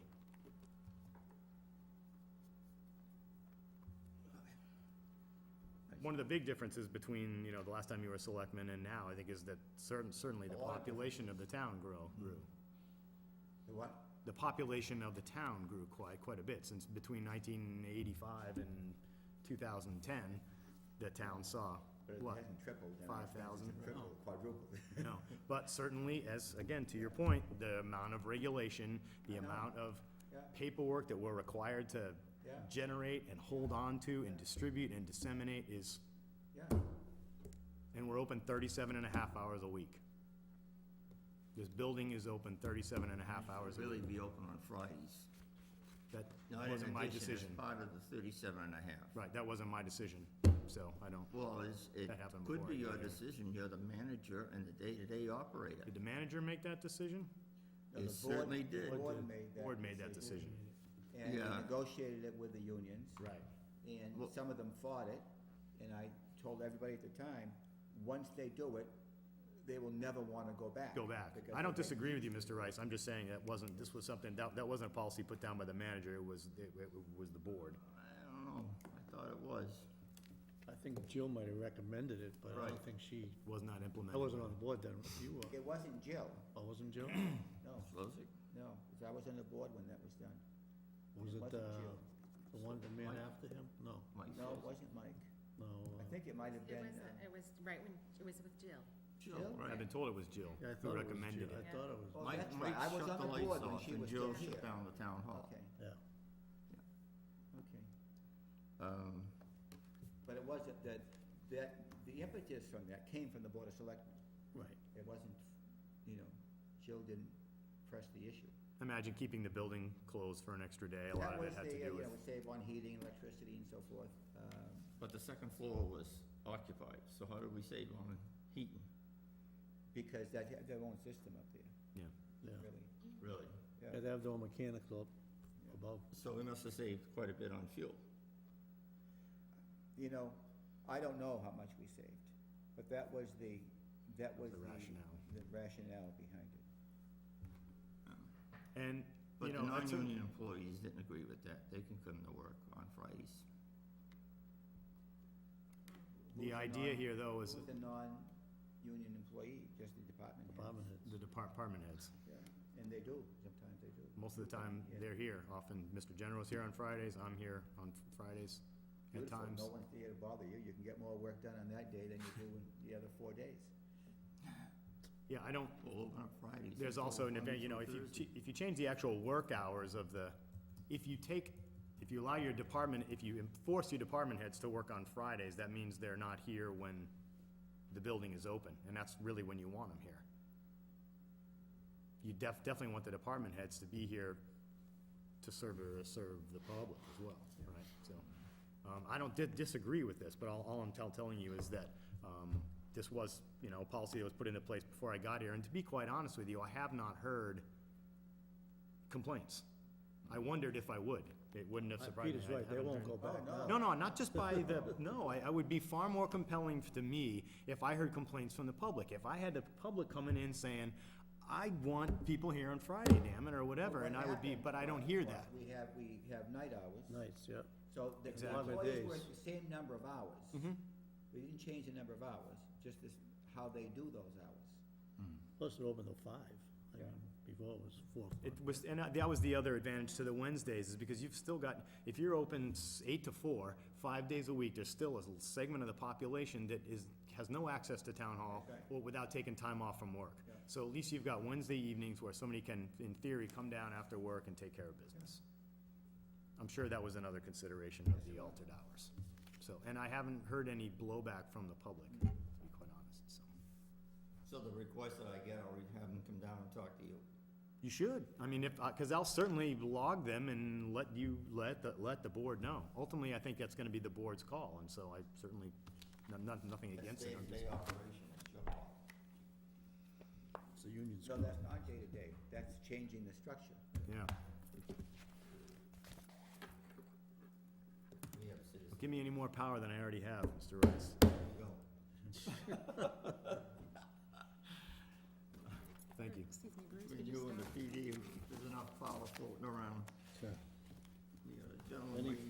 Pete, you got any issues?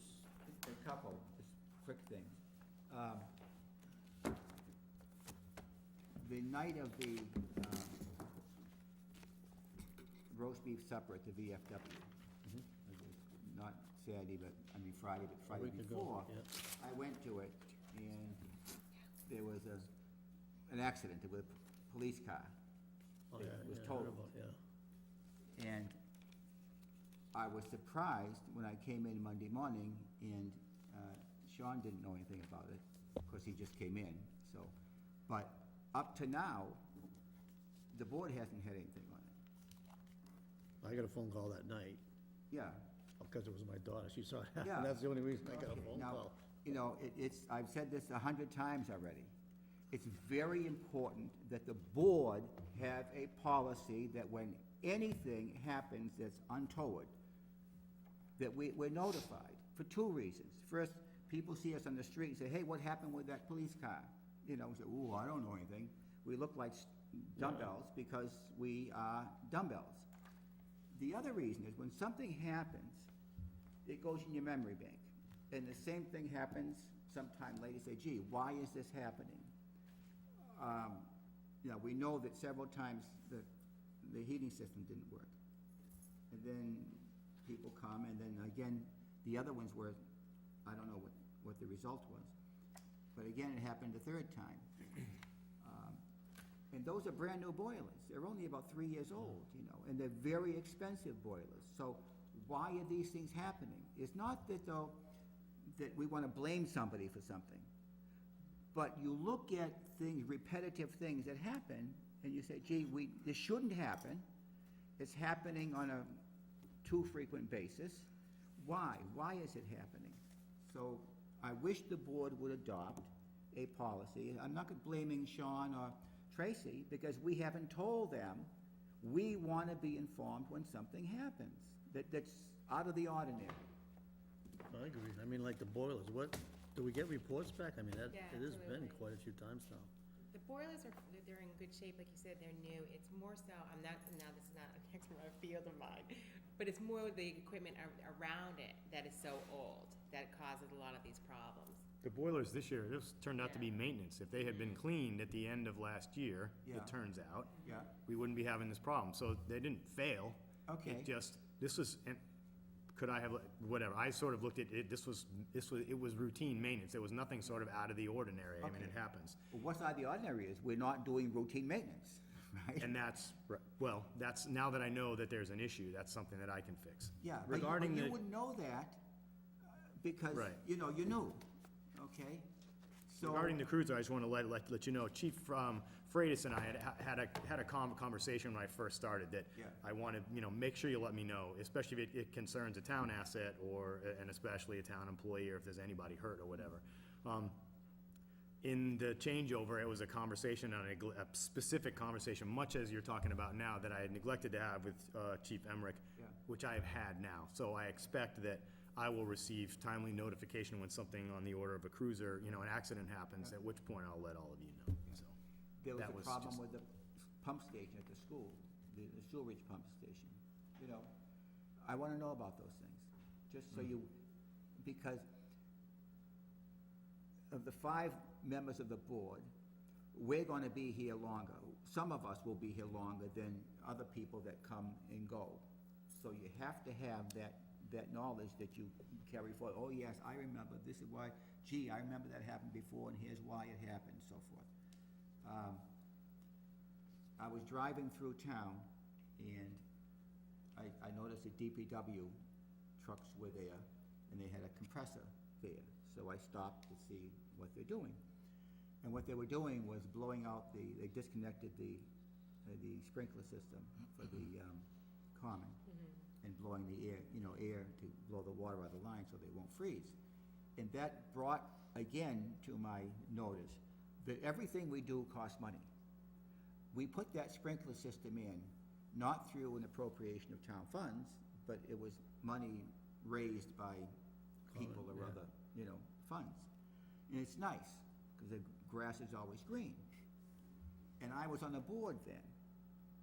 But no thought was given to, gee, now, what's the ramifications of ongoing maintenance.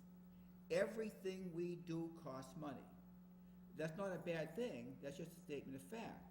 But the trouble is, all too often, we forget about that aspect of it. That every new thing we add, every new thing we buy, we're gonna buy this camera. That's gonna require maintenance, you know? So we have to think about those things.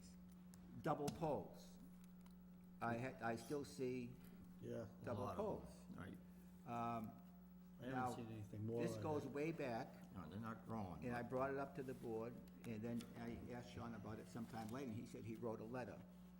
But the board is responsible, not the manager.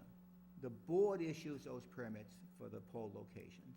So it's up to the board to take some action, not the town. The town manager is not our administrative assistant. That's all, because I want to go home and watch The base. I have a few others, but I'll forego. Yeah, I had a few others too, but I'll put them off until. I'd like to, all the time. I'd like the vehicle use policy looked into. What's that? Vehicle use policy. Trucks going out of town, trucks on weekends, where are they? Anybody taking trucks home? Well, trucks go out of town on a routine basis. Yeah. I'm talking about Oh, to people's houses for the weekend. Well, some of them do because they're on call. Why would you have to take the truck home? I was on call for 20-some odd years. Nobody gave me a car, and I had to work in Boston. Why do we have to supply a vehicle? Why not? When they punch in, then they can start worrying about their time. Most of them are salary that have a well, vehicle. I remember we did establish a policy about that. That was Mike Pataski that pushed that. However, if you think about what's actually done, for instance, the man on call with the water department, he would take the truck home. So when he's on call and over the weekend and something happens, The he's truck and the there, tools. the truck is there, the tools are there, he goes right to the site and takes care of it. The alternative is to have him go to the garage, get the truck, and drive to someplace else. Now, there are arguments on both sides of that. And I don't,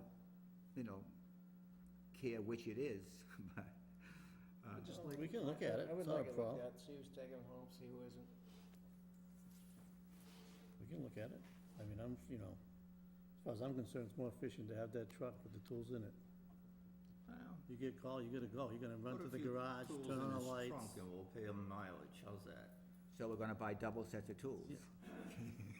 I mean, see, everything, Yeah, you have to think through whatever it is we think about. Right. It's, okay, now, that's a Well, valid, you were okay. just talking about the boilers not being taken care of and having no heat in the building. Yeah. You said the reason we closed on Friday was to have heat in the building. Yeah.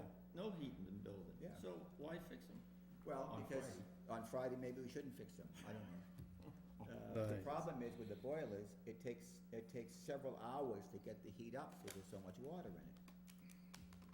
It's not cost All right. efficient. Just Motion shut to it down adjourn. for 24 hours. So moved. No. Mr. Chairman, Yes. can I address the board On what? regarding town manager issues, No, please? not tonight. You had your chance at the beginning of the meeting. I'm not gonna take you now, Mike. I'm sorry, I showed up late, but I actually just wanted to discuss something that Sean was just saying. Not tonight. No, Next citizens forum. Next citizens forum. but I'd like to ask. Next citizens forum, Mike. But I'd like to ask questions and get some answers. But At that's, a citizens forum, normally I don't get answers, so that's why I'd like to discuss it now. Not tonight. Motion's been made to adjourn. Is there a second? second. Meeting's adjourned.